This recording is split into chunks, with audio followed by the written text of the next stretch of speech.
పరలోకమందున మా తండ్రి, ఈ ప్రతికూలమైన వాతావరణంలో అనుకూలతను దయచేసి మీ వాక్యం వినుటకు, బోధించుటకు మీరు ఇచ్చిన ఈ సమయమును బట్టి మీకు స్తుతులు దేవా. వీరికున్న ఆసక్తిని బట్టి తండ్రి మిమ్మల్ని స్తుతిస్తున్నాం. కేవలం వచ్చి తండ్రి శ్రోతలుగా ఎవరు ఉండిపోక వింటున్న వాక్యంలో నుంచి తండ్రి తమ్మును తాము పరీక్షించుకొని వారి జీవితాల్లో మీ ఎదుట పొసకని సందర్భాలు ఏమన్నా ఉంటే వాక్యము ద్వారా తమ్మును తాము తండ్రి ఈరోజే శుద్ధులుగా మార్చుకొని తండ్రి మంచి నిర్ణయాలతో తండ్రి మీ కొరకు తండ్రి ఉన్నతమైన పాత్రలుగా మలచిపడడానికి ఈ రాత్రి వారితో మీరు మాట్లాడుతున్నారని గ్రహించండి. వారిని సిద్ధపరచండి, వారిని ఆదరించండి, దీవించండి. ఎంత ప్రయాస తండ్రి ఈ సహోదరులు, ఈ సంఘము, స్థానిక దైవజనులు తండ్రి కలిసి కష్టపడ్డారు తండ్రి. ఎంతో కష్టార్జితాన్ని నిర్చించారు. శారీరకమైన శ్రమను, మానసికమైన తండ్రి అనేకమైన పరిస్థితుల్లో తండ్రి వీరు నడిచి మీటింగ్స్ కొరకు ఎదురు చూశారు తండ్రి. ఇది కేవలం ఎవరి పేరు ప్రఖ్యాతుల కొరకు కాదు, కానీ కనీసం ఒక్కరైనా మారాలన్న ఆశ తండ్రి. ఆ ఒక్క ఆత్మను తండ్రి మీరు మార్చండి తండ్రి, మీరే కలగజేసుకోండి. ఆ నూతనమైన వ్యక్తులను తండ్రి మీ రాజ్యంలో, సంఘంలో చేరుస్తారని కోరుతూ తండ్రి నిలబడిన మేము తండ్రి వీరికి ఎలా చెబితే అర్థం అవుద్దో వారికి అర్థమయ్యేలా చెప్పడానికి తండ్రి మీరే నన్ను నడిపించండి, మీరే వాడుకోండి తండ్రి. ఈ సామాన్యమైన తండ్రి ఈ సంగతులు మా జీవితాల్లో గొప్ప కార్యాలు తీసుకొచ్చేలా మాతో మాట్లాడతారని కోరుతూ అందరినీ మీ చేతులకు అప్పగిస్తూ క్రీస్తున్నామని ప్రార్థన సమర్పిస్తున్నాం తండ్రి, ఆమేన్. ఈ సౌండ్ పెడతాము, మానిటర్ సౌండ్ పెట్టండి. ఇక దయచేసి ఎవరు అటు ఇటు తిరగొద్దు. ఈ మాట్లాడుకునే బ్యాచ్ ఎవరైనా ఉంటే అలా దూరంగా చీకట్లోకి పోయి మాట్లాడుకోమండి. మనకు దరిదాపులు ఉండొద్దని చెప్పండి. ఎవరైనా వాలంటీర్స్ ఎవరైనా ఉంటే వాళ్ళని కంట్రోల్ చేయండి. మరీ దేవుని సభలో భయం లేని వ్యవహారం మంచిది కాదు. అక్కడ ఎవరైనా ఉంటే అక్కడికి వెళ్ళిపోమని చెప్పండి. అలా ఏకలో పక్కపక్కలు ఏమైనా ఉంటే అక్కడ పొమ్మని చెప్పండి. వినేవాళ్ళు మీరు జాగ్రత్తగా వినండి. మేసేగాడిదని అలా కాకుండా చక్కగా విందాం, జాగ్రత్తగా విందాం, దేవుని వాక్యాన్ని గౌరవిద్దాం. నా మాటలు అందరికీ స్పష్టంగా వినబడుతున్నాయా? చివరి వరకు? Very good. ప్రతి ఒక్కరూ బైబిల్ని దగ్గర పెట్టుకుందాం. కొన్ని విలువైన సంగతులు, మన జీవితాలకు అవసరమైన సంగతులు మనం ధ్యానిద్దాం, చూద్దాం. లూకాసు వార్త 19వ అధ్యాయం, సుపరిచితమైన సందర్భం. లూకాసు వార్త 19వ అధ్యాయం మొదటి 10 వచనాలు చదువుదాం. మనకి సండే స్కూల్ లెవెల్స్ నుంచి మనకు తెలిసిన సుపరిచితమైన సందర్భం, కానీ మనకు కావలసిన కొన్ని విలువైన సంగతులు ఉన్నాయి అక్కడ. చూద్దాం ఒకసారి. మొదటి 10 వచనాలు ఎవరైనా స్పష్టంగా ఒకరు మాత్రమే అర్థవంతంగా చదివేవారు ఎవరైనా ఉంటే చదవండి దగ్గరలో. ఆయన సంచరించుచు యెరికో పట్టణములో దాని గుండా పోవుచుండెను. ఇదిగో సుంకపు గుత్తదారుడును ధనవంతుడైన జక్కయ్యాను పేరుగల ఒకడు యేసు ఎవరో అని చూడగోరని గాని పొట్టివాడైనందున, నేను చదువుతాను చూడండి, పొట్టివాడైనందున జనులు గుంపు కూడి ఉండుట వలన చూడలేకపోయాను. అప్పుడు యేసు ఆ త్రోవన రానై ఉండెను గనక అతడు ముందుగా పరిగెత్తి ఆయన చూచుటకు మేడి చెట్టు ఎక్కాను. యేసు ఆ చోటికి వచ్చినప్పుడు కన్నులెత్తి చూసి, జక్కయ్య, త్వరగా దిగుము, నేడు నేను నీ ఇంట ఉండవలసి ఉన్నదని అతనితో చెప్పగా అతడు త్వరగా దిగి సంతోషముతో ఆయన చేర్చుకొనెను. అందరూ అది చూసి ఈయన పాపి అయిన మనుషుని యొద్ద బస చేయవలనని చాలా చనుక్కొనిరి. జక్కయ్య నిలబడి, ఇదిగో ప్రభువా, నా ఆస్తిలో సగం బేదలకు ఇచ్చుచున్నాను. నేను ఎవని యొద్ద అయినను అన్యాయముగా దేన్నైనా తీసుకునే ఎడల అతనికి 4 వంతులు మరలా చెల్లుతుందని ప్రభుతో చెప్పాను. అందుకు యేసు, ఇతడు అబ్రహాము కుమారుడే, ఎందుకు నేడు ఈయనింటికి రక్షణ వచ్చి ఉన్నది? నశించిన దాన్ని ఎత్తికి రక్షించుటకే మనుష్య కుమారుడు వచ్చినని అతనితో చెప్పాను. ఆగుతాం. తెలుగు అక్షరాలు తెలుసు కనుక చదువుకున్నాం. సండే స్కూల్లో నుండి కూడా అక్కడక్కడ జక్కయ్య కొరకు మనకు చెప్పారు కనుక విన్నాం. అనేక మంది ప్రసంగికుల్లో, ముఖ్యంగా మన తెలుగు రాష్ట్రాల్లో జక్కయ్య గారిని గూర్చి ఎక్కువ ప్రసంగాల యొక్క బోధన విధానం మనం విన్నాం, ఉటంకించే అనేక సందర్భాలు మనం విన్నాం. నా పరిచర్య జీవితంలో, లేదా నా 20 ఏళ్ళ 19 ఏళ్ళ పరిచర్య జీవితంలో జక్కయ్య కొరకు నేను ఎప్పుడు చెప్పలేదు. ఎందుకంటే జక్కయ్య గారి గురించి చాలామంది చెబుతారు, చాలామంది విన్నారు. జక్కయ్య గారి గురించి ఎంతో కొంత అవగాహన ఉంది అందరికీ అని ఆ సందర్భం జోలికి నేను చాలా కాలం పోలేదు. కానీ ఇటీవల కాలంలో దాని గురించి చదివినప్పుడు నాకు అనిపించింది, జక్కయ్య కొరకు సార్వత్రిక సంఘం, ముఖ్యంగా మన తెలుగు సంఘాల్లో తెలుసుకోవాల్సిన సంగతులు చాలా ఉన్నాయని. జక్కయ్య గారు పొట్టోడని విన్నాం, జక్కయ్య గారు మారాడని విన్నాం, జక్కయ్య మేడు చెట్టు ఎక్కాడని విన్నాం, అక్కడతో ఆగిపోయాం. కానీ తెలియాల్సిన సంగతులు ఉన్నాయి. ఆయన తీసుకున్న నిర్ణయాల వెనకాల కొన్ని బలమైన పాత్రలు పోషించిన వైరాగ్యం ఉందని మనం చదివినప్పుడు ఆశ్చర్యం కలుగుతారు మనకి. అందుకని రాయబడిన సంగతులు మనకు అర్థం కావాలి అంటే కొంచెం నేపథ్యం తెలియాలి మనకి. ఆ నేపథ్యం తెలిస్తేనే మనకు కొన్ని విషయాలు మనకు బాగా అర్థం అవుతాయి.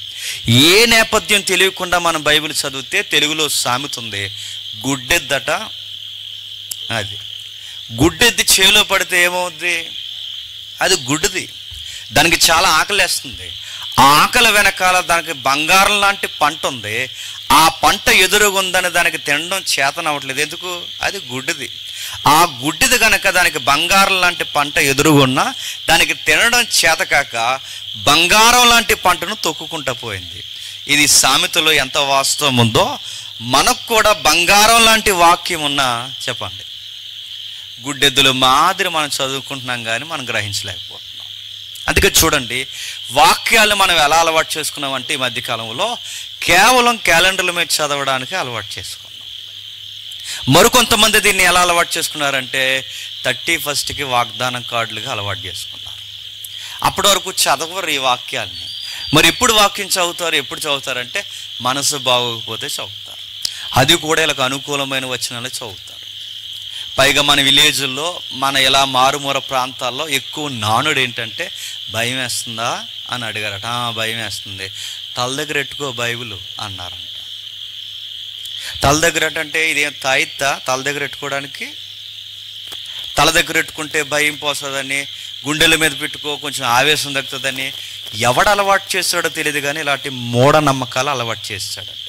బైబిల్ని అలా చూడకూడదండి. బైబిల్ని చదవాలి, చదవాలనే దేవుడు రాయించి మన చేతులకి గ్రంథాలు ఇచ్చాడు. ఇది చదివే గ్రంథం, దీన్ని చదువుకోవాలి.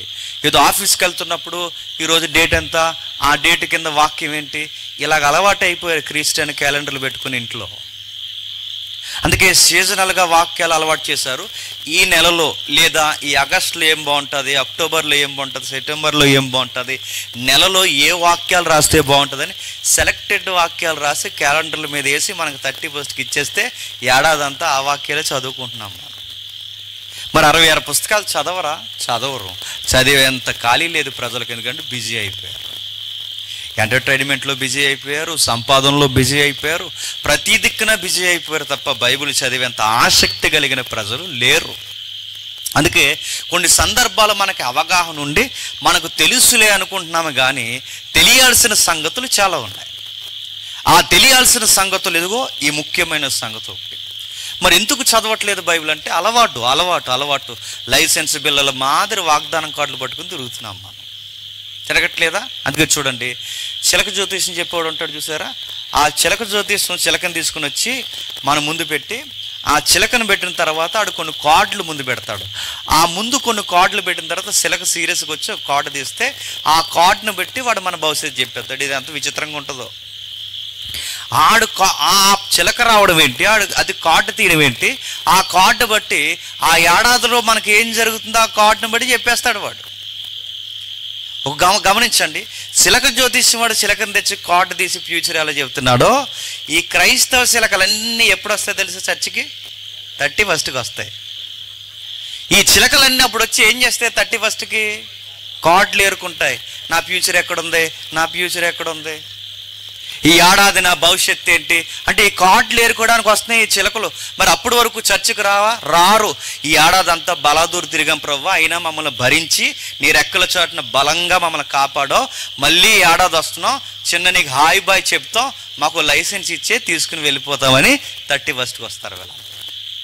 నేను అడుగుతున్నాను, వాగ్దానం కార్డులు తీసుకొద్దని అంటలేదు, తీసుకోండి. కానీ ఆ తీసుకున్న కార్డు పట్టుకెళ్ళి ఆ రెఫరెన్స్ బైబుల్లో ఎక్కడుందో చదవండి.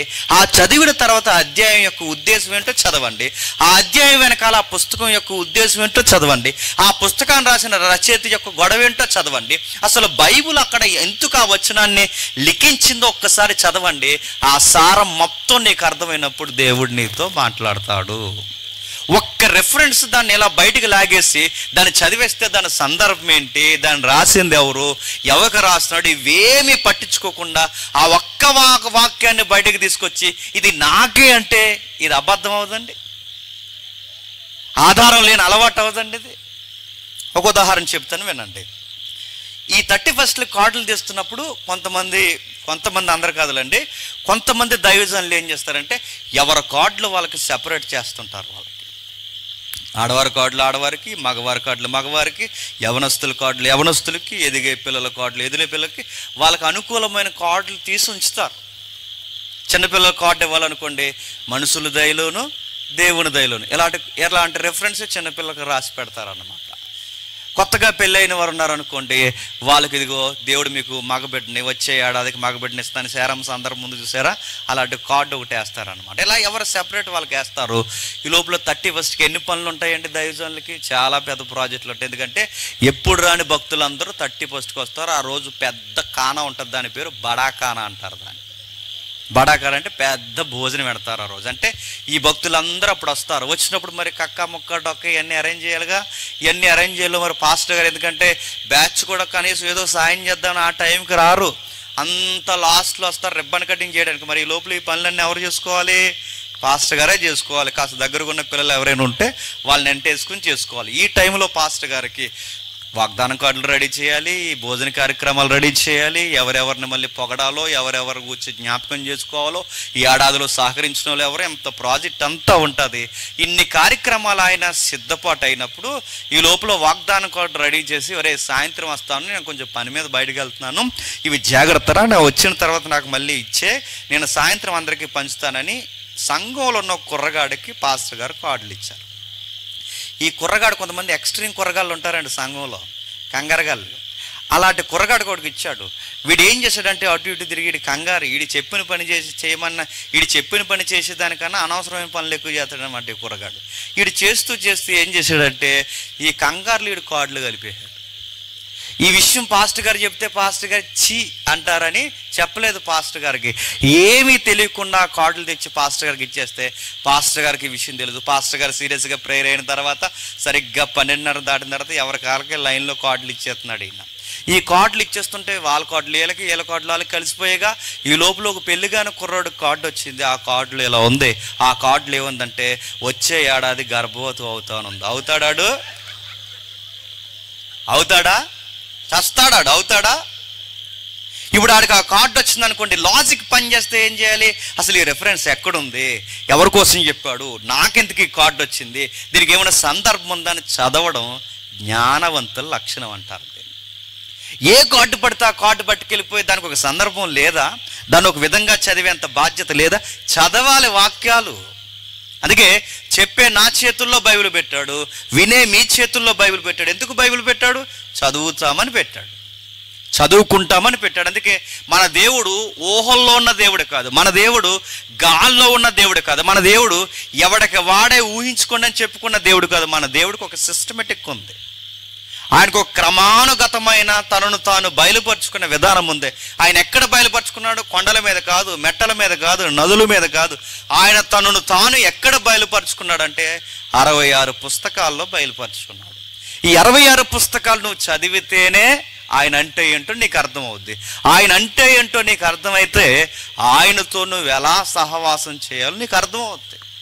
అందుకే ఈ వాక్యాలు మనం చదవాలి. ఇది చదవకపోతే ఎఫెక్ట్ అవుతాం, నష్టపోతాం, మనల్ని మనమే మోసం చేసుకునేవారు అవుతాం. మరొక ఉదాహరణ చెప్పి సందర్భంలోకి వెళదాం. రాజమండ్రికి అంటే వెస్ట్ గోదావరికి ఈస్ట్ గోదావరికి మధ్యలో రోడ్ కమ్ రైలు బ్రిడ్జ్ ఉంటుంది, మీకు తెలుసు కదండి. మన ఇండియాలో రెండవ అతిపెద్ద బ్రిడ్జ్, మొదటి బ్రిడ్జు ఆ నర్మదా నది మీద ఎక్కడో ఉంది అటు నార్త్లో. రెండవ బ్రిడ్జు మందే, పెద్దదే, చాలా పొడవైన బ్రిడ్జ్ అది. మీరు రాజమండ్రి నుంచి వెస్ట్ గోదావరి దిగుతుంటే సరిగ్గా బ్రిడ్జి దిగుతున్న టైంలో కరువు స్టార్ట్ అవుద్ది. ఇలా ఒక మలుపు స్టార్ట్ అవుద్ది. ఆ మలుపు స్టార్ట్ అవుతున్న దగ్గర మేము వెస్ట్ గోదావరి మీటింగ్ అవగొట్టుకుని మేము వస్తున్నాం. మేము వస్తుండగా సరిగ్గా ఆ బ్రిడ్జ్ 1 కిలోమీటర్ పైకి ఎక్కిన తర్వాత ఆ అప్లో ఏం కనబడుతుందంటే ఒక బైక్ అలా పడిపోయి మా ఎదురుగా ఆ బైక్ యొక్క లైట్ మా కళ్ళ కొడుతుంది, అంటే మా కారుకి కొడుతుంది. మరి ఎవరో పడిపోయారు, లేపుదాం అని మేము అనుకున్నాం. ఎందుకంటే ఈ నైట్ టైం మీటింగ్స్ అయ్యి ఇంటికి వెళుతున్న టైంలో ప్రతిరోజు ఎవరో ఒకరు పడడం, ఏదో ఒకటి జరగడం, ఏదో ఒక వింతో, కనీసం కుక్క అయినా చచ్చిపోవడం, ఏదో ఒకటి కనబడుతుంది, ఏదో ఒక దృశ్యం ఈ నైట్ టైం మీటింగ్స్ నుంచి ఇంటికి వెళ్తున్నప్పుడు. అలా మాకు చాలాసార్లు పడిపోయిన వారు కనబడతారు, వాళ్ళని లేపుతాం. కొంతమంది గాయాలు ఎక్కువైతే 108కైనా ఫోన్ చేస్తారు, లేదా వాళ్ళ తాలూకు ఎవరైనా నెంబర్ తీసుకుని వాళ్ళకైనా ఫోన్. ఎందుకంటే మరి మన యేసుప్రభు మనకు చెప్పాడుగా, ఎవరైనా పడిపోతే మంచి సమరయుడి వల్ల ఉండాలని. కాబట్టి కేవలం ప్రసంగాలు చేయడమే కాదు, ఇతరులకి మనం సహాయకులుగా కూడా ఉండాలని మన దేవుడు మనకు చెప్పాడు కనుక అందరి వల్లే రోడ్డు మీద ఏదైనా ఇబ్బంది జరిగితే చూసి వెళ్ళిపోలేము. ఎందుకంటే మన దేవుడు మన మనస్సును గిచ్చుతాడు. అదే అలవాట్లో ఏం చేసామంటే ఆ బైక్ పడిపోయింది, ఎవరో పడిపోయి ఉంటారు, లేపుదాంలే అనుకున్నాం. కానీ తీరా దగ్గరికి వెళ్ళేసరికి బైక్ ఆన్ అయి ఉంది.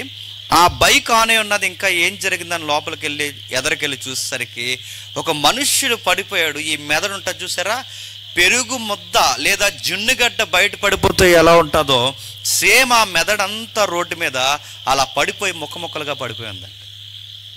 ఈ ఫేస్ అంతా రోడ్డుకు నొక్కేసింది. ఈ 2 చేతులు వెనక్కిపోయాయి. ఆ మనుషుడు చాలా ఘోరంగా ఏకత జీవంగా ఉన్నాడు. నాకు తెలిసి చాలామంది అప్పటికే చూసుంటారు, అసలే మనిషి చనిపోయాడు, ఎందుకు వచ్చిన గొడవరని ఎవరికాడ వెళ్ళిపోయాడు. కానీ మనం వెళ్ళలేము, ఎందుకంటే దేవుడు అడుగుతాడు మనల్ని. అందుకే ఆగిన తర్వాత 100కి ఫోన్ చేస్తాం. ఫోన్ చేస్తే ఆ రోజు నైట్ బీట్ ఎవరైతే ఉన్నారో వాళ్ళు ఫోన్ ఎత్తారు. ఆ డైరెక్ట్ ఆ స్టేషన్ ఇన్ఛార్జ్ నుంచి బీట్ వాళ్ళు ఫోన్ చేశారు. ఎవరయ్యా మీరని అడిగితే, నేను కూడా పోలీస్ డిపార్ట్మెంట్లో పనిచేస్తున్నాను, రాజమండ్రి క్రైమ్ బ్రాంచ్లో. నేను ఒక బాడీని చూశాను సార్, ఇక్కడే ఉంది, నేను బ్రిడ్జ్ మీద చూశాను అంటే వేరు కూడా అక్కడ ఉండండి, మేము వస్తున్నాం అని చెప్పి అడగొచ్చారు. నాకు తెలిసిన ఇన్ఛార్జ్ కూడా మా సార్. వచ్చిన తర్వాత ఈ వస్తున్న లోపు వీళ్ళు ఏమన్నారంటే, ఏమన్నా ఉంటే ఎతకండి అని చెప్పారు. ఏమైనా ఆధార్ కార్డులు కానీ ఏమన్నా ఐడి కార్డ్స్ కానీ ఏమన్నా చూడండి, లోపు ఇన్ఫర్మేషన్ ఇవ్వడానికి బాగుంటుంది, వాళ్ళు తాలూకా వస్తారని చెప్తే మేము ఎతుకుతున్నాం. ఇలా ఎతుకుతుంటే ఒక ఐప్యాడ్ దొరికింది. ఇంకా ఏమైనా ఉంటాయంటే ఆయనకు బ్యాగ్ ఉంది. ఆ బ్యాగ్లో ఏముంటుందని చూస్తే ఆయన పర్సు పెట్టున్నాడు, ఒక హ్యాండ్ బ్యాగ్ ఉంటే ఆ పర్సు పెట్టున్నాడు. ఆ పర్సులో ఏముంటాయని తీస్తే ఆ పర్సులో ఒక ఐడి కార్డు ఉంది. బాధాకరమైన విషయం, ఆయన కూడా పోలీసే, సెంట్రల్ పోలీస్ ఆయన. ఇంకా ఏముంటాయని ఎదిగితే ఆ తీసిన తర్వాత ఆ పర్సులో 2 పిల్లల ఫోటోలు ఉన్నాయి, ఆయన పిల్లల ఫోటోలు. ఎంతమంది పిల్లలు ఉన్నారని చక్కగా తన భార్య ఫోటో కూడా ఆ పర్సులో ఉంది. ఇంకా బాధాకరమైన విషయం ఏముంటాయని ఇంకా బ్యాగ్లో చెక్ చేస్తే ఒక వాగ్దానం కార్డు ఉంది. ఏముంది? ఒక వాగ్దానం కార్డు ఉంది. ఆ కార్డులో ఇలా రాయబడింది, ఈ ఏడాది నిన్ను ఫలభరితంగా మారుస్తానని వాడక భాష రెఫరెన్స్ ఉంది అక్కడ. ఈ ఏడాది నిన్ను ఫలభరితంగా మారుస్తానుంది. కానీ రాయబడిన వాక్యం చూస్తే ఈ భూమి మీద ఫలభరితంగా మారుస్తానని రాయబడింది. వాగ్దానం కార్డు చూస్తేనేమో అలా రాయబడింది, వ్యక్తి చూస్తేనేమో ఇలా పడిపోయాడు. ఇప్పుడు దీన్ని బట్టి మీకు ఏమర్థమవుతుంది? కేవలం వాగ్దానం కార్డులు నమ్ముకొని ఈ ఏడాదంతా మనకు అలాగే జరిగిపోద్దంటే ఎవరు అమాయకులు చెప్పండి? బైబిల్ చదవని మనమే అమాయకులను గుర్తుపెట్టుకోవాలి. బైబిల్ చదవాలి. అంత పెద్ద ఆఫీసర్ ఆయన చక్కగా ఉన్న ఆయన కేవలం వాగ్దానం కార్డు పట్టుకుని బాగుంటుంది అనుకున్నాడు తన జీవితం, కానీ తను ఎక్స్పెక్ట్ చేయని మరణం వచ్చింది తన జీవితంలోనే. అందుకే బైబిల్ ప్రతిరోజు చదవాలి, ప్రతిసారి చదువుకోవాలి. తెలిసిన సందర్భాలైనా పదే చదువుకోవాలి. పలుమార్లు బైబిల్ గురించి వినాలి.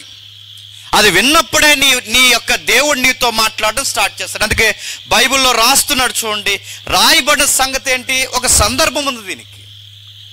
ఏముంది సందర్భం? మొదటి వచనం చదవండి. మొదటి వచనం, ఆయన సంచరించుచు ఎరుకో పట్టణంలో ప్రవేశించి. బ్రదరు హమింగ్ ఏదో వస్తుంది చూసారా? వస్తుంది, గీవని సౌండ్ ఏదో వస్తుంది. నాకు కొంచెం ఇది కొంచెం ఇలా తిప్పండి, నాకేమని పట్టలేదు. ఎవరైనా వచ్చేది ఇలా తిప్పండి. చదవండి బ్రదర్, చదవండి. ఆయన సంచరించుచు ఎరుకో పట్టణంలో ప్రవేశించి దాని గుండగా సుంకపు గుత్తదారుడును ధనవంతుడైన జక్కయ్య అని పేరు గల ఒకడు యేసు ఎవరైనా చూడగోరును గాని పొట్టివాడైనందున జనులు గుంపు కూడి ఉండుట వలన చూడలేకపోయాను. ఆగుదాం. సందర్భం జరుగుతున్న సందర్భం వెనకాల చిన్నపాటి చరిత్ర ఉంది. ఈ క్రొత్త నిబంధన మనం ఉటంకించుకుంటూ చాలా పెద్ద చరిత్ర మనం మాట్లాడుకోవచ్చు. మొదటి శతాబ్దంలో జరిగిన చరిత్ర, ఎందుకంటే దాడులు జరిగాయి, చరిత్రలో ఎంతో మంది పెత్తందారి వ్యవస్థలు ఉన్నారు, చాలా విషయాలు ఉన్నాయి. మనకు అదంతా చరిత్ర వద్దు, కానీ టూకీకి ఈ సందర్భం అర్థం చేసుకోవడానికి ఒక చిన్నపాటి చరిత్ర మనం అర్థం చేసుకుందాం. ఏముంది చరిత్ర అంటే, ఆ మొదటి శతాబ్దంలో సమకాలీన సమాజాన్ని రోమా సామ్రాజ్యం అనే ఒక మహాసామ్రాజ్యం పరిపాలిస్తుంది. ఈ మహాసామ్రాజ్యం పరిపాలిస్తున్నప్పుడు ఈ సామ్రాజ్యానికి ఉన్న అలవాటు ఏంటంటే రోడ్లు ఎక్కువ వేస్తుంది. రెండో పని, ఈ సామ్రాజ్యం ఎక్కువగా ఏం చేస్తుంది, గుడులు ఎక్కువ కట్టిస్తారు. ఏంటి, ఒకటి రోడ్లు, రెండు గుడులు. ఈ గుడులు వాళ్ళ రోమా దేవుళ్ళ యొక్క గుడులు ఎక్కువ కట్టిస్తారు. ఈ గుడులకి రోడ్లకి ఎక్కువ రెవెన్యూ ఖర్చు అవుద్ది, డబ్బులు కావాలిగా. ఇప్పుడు ఈ డబ్బులు వీళ్ళకి ఎక్కడి నుంచి వస్తాయి? సహజంగా వీళ్ళ పంట ఉత్పత్తులు చేసి ఆ పంటల నుంచి వచ్చిన దిగుబడిని ప్రజలకు పెట్టుబడి పెట్టే పరిపాలన ఏమీ కాదు. వీళ్ళు ఎలా చేస్తారంటే, ఈ రోజుల్లో మనకి ప్రకటన చేస్తున్నట్టుగా విదేశీ కంపెనీలు తెచ్చి మన రాష్ట్రంలో కొత్త ఉత్పత్తి తీసుకొస్తామని చెప్పే ప్రభుత్వాలు కాదు. ఇది ఏక చక్రాధిపత్య పరిపాలన.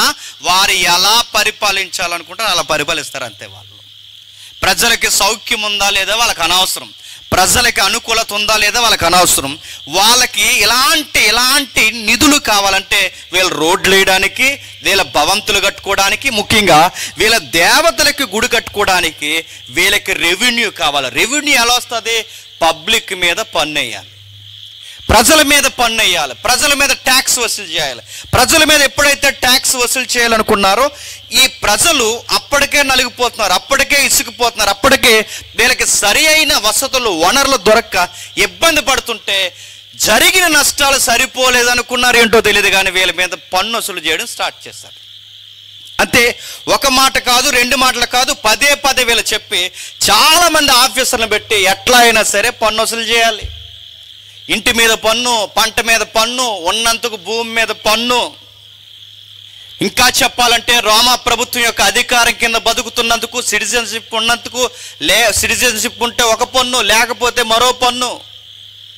పౌరులకు ఒక పన్ను, పౌరులు కాకపోతే ఒక పన్ను. పన్నుల మీద పన్ను వేస్తున్నారు, ట్యాక్స్ చాలా వసూలు చేస్తున్నారు. ఈ ట్యాక్స్ ఇలా వసూలు చేస్తూ ప్రజల్ని ముక్కు పిండడం స్టార్ట్ చేశారు. దీని బైబిల్ ఏమని రాశాడంటే సొంకం అని రాశాడు. ఏమన్నాడు? సొంకం. మన భాషలో పన్ను, మనకి ఇంకా సుపరిచితమైన పదం ట్యాక్స్ అన్నారు.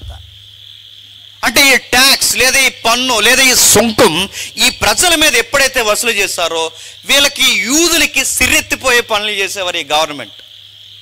ఎందుకంటే ఈ ఇశ్రాయేలు యూదులు ఎవరైతే ఉన్నారో వీళ్ళు కూడా ట్యాక్స్ కడుతున్నారు. ఎందుకంటే ఇశ్రాయేలు యూదుల్ని ఇప్పుడు దావీదు పరిపాలించట్లేదు ఈ అధ్యాయానికి. ఇశ్రాయేలు యూదుల్ని ఇప్పుడు సొలొమోను పరిపాలించట్లేదు ఈ లూకా సువార్త అధ్యాయం మనం చదువుతున్న కాలానికి. మరి ఎవరు పరిపాలిస్తారు ఈ అధ్యాయాలు చదువుతున్న టైం కంటే? రోమీయులు అనే ఒక అన్యుల ప్రభుత్వం పరిపాలిస్తుంది. ఆ అన్యులు పరిపాలించి వాళ్ళ దగ్గర పన్ను వసూలు చేస్తున్నారు. ఈ వసూలు చేసిన పన్ను అంతా వీళ్ళు ఏం చేస్తారంటే, వీళ్ళు యెహోవా అంటే భయం లేని ప్రజలు రోమీయులు. బైబిల్ దేవుణ్ణి ఏమాత్రం లెక్క చేయని వంకర ప్రజలు రోమీయులు. సూర్యుడికి మొక్కుతారు, చంద్రుడికి మొక్కుతారు, నక్షత్రాలకు మొక్కుతారు, నదులకు మొక్కుతారు, గుట్టలకు మొక్కుతారు, ప్రతి దానికి మొక్కుతారు. వీళ్ళకి సెపరేట్ దేవుళ్ళు ఉన్నారు. ఇలాంటి దేవుళ్ళకి మొక్కుతారు వీళ్ళు. ఇలా మొక్కుతున్న వీళ్ళు వాళ్ళ దేవుళ్ళకి గుడి కట్టుకోవడానికి, వాళ్ళ దేవుళ్ళకి అనుకూలమైన ఆరాధన స్థలాలు ఏర్పరచుకోవడానికి వీళ్ళు ఏం చేశారంటే ప్రజల దగ్గర ట్యాక్స్ వసూలు చేశారు.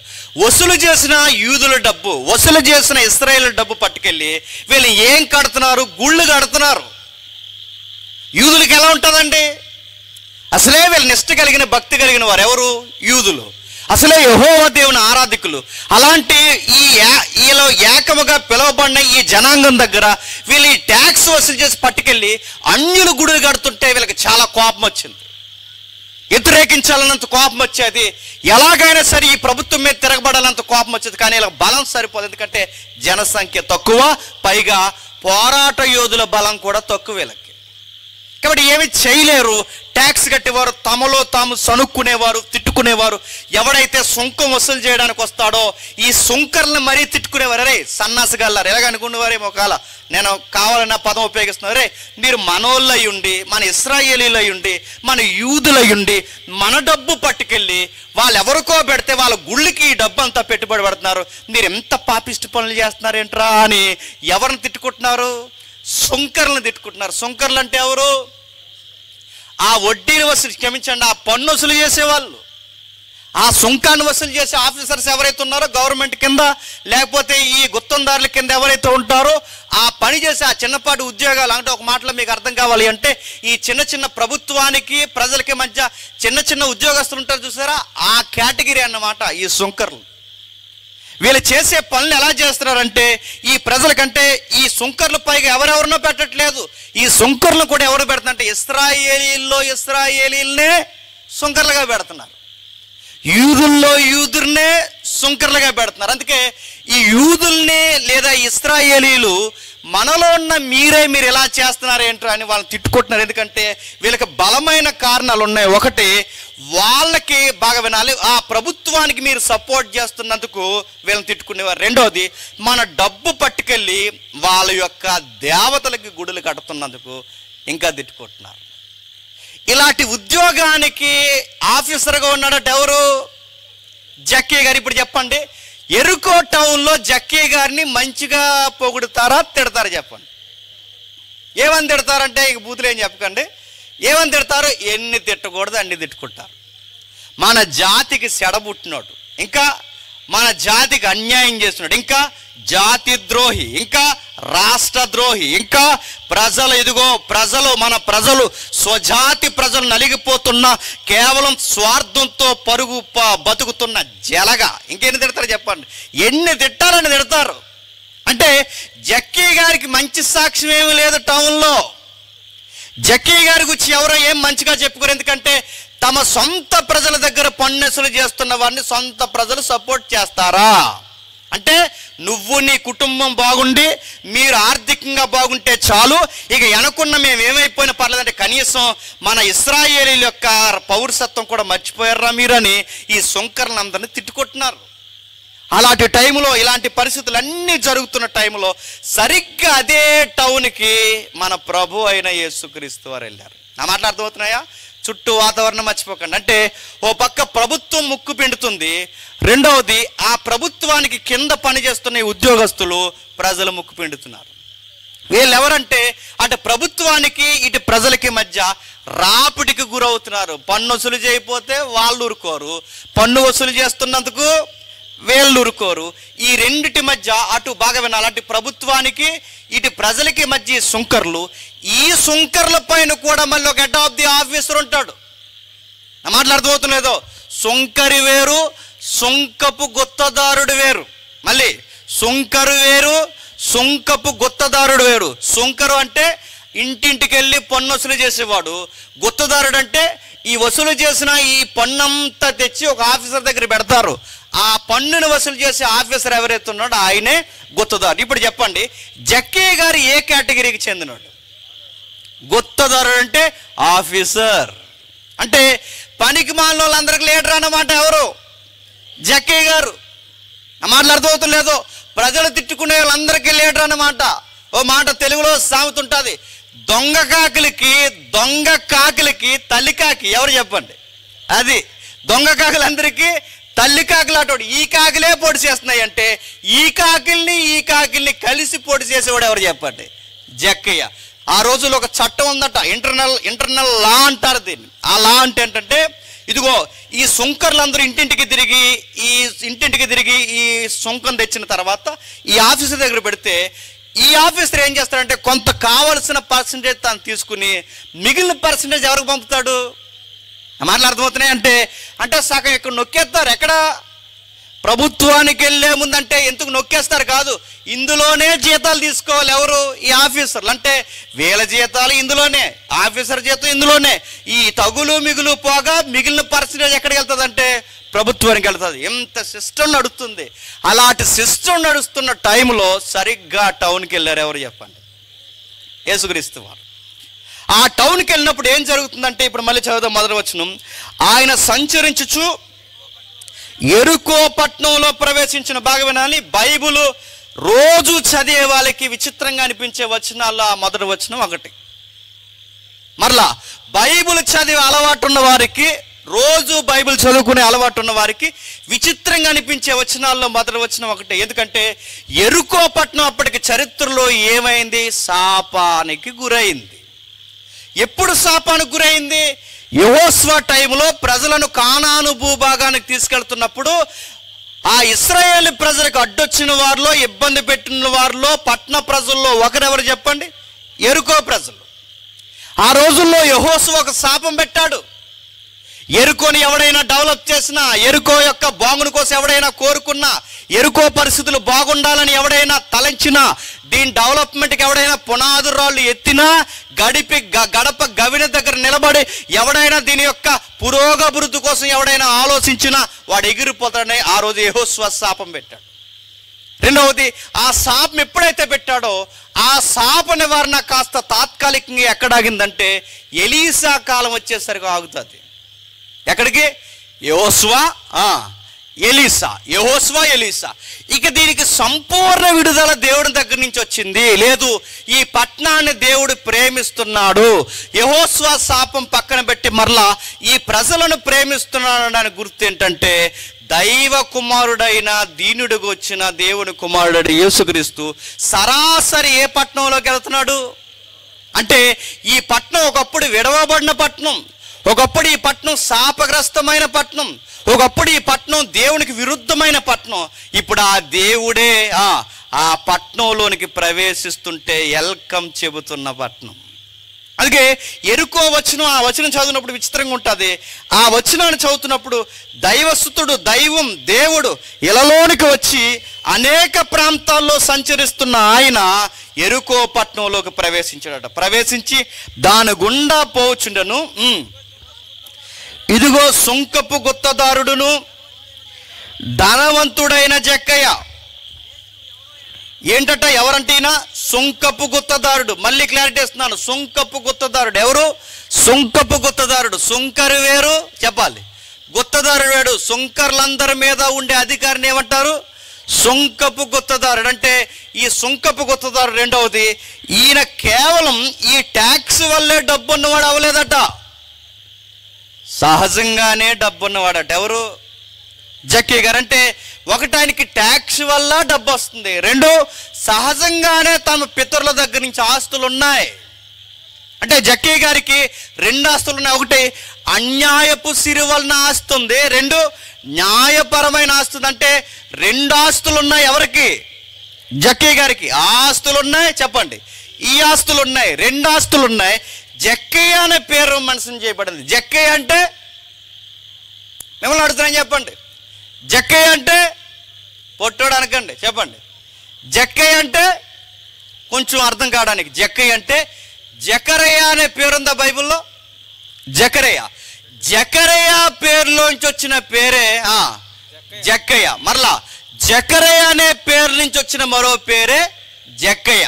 జక్కయ్య అనగానే ఏమని అర్థం ఉందంటే బైబిల్ ఇలా చెప్తుంది, శుద్ధుడు. ఎవడట?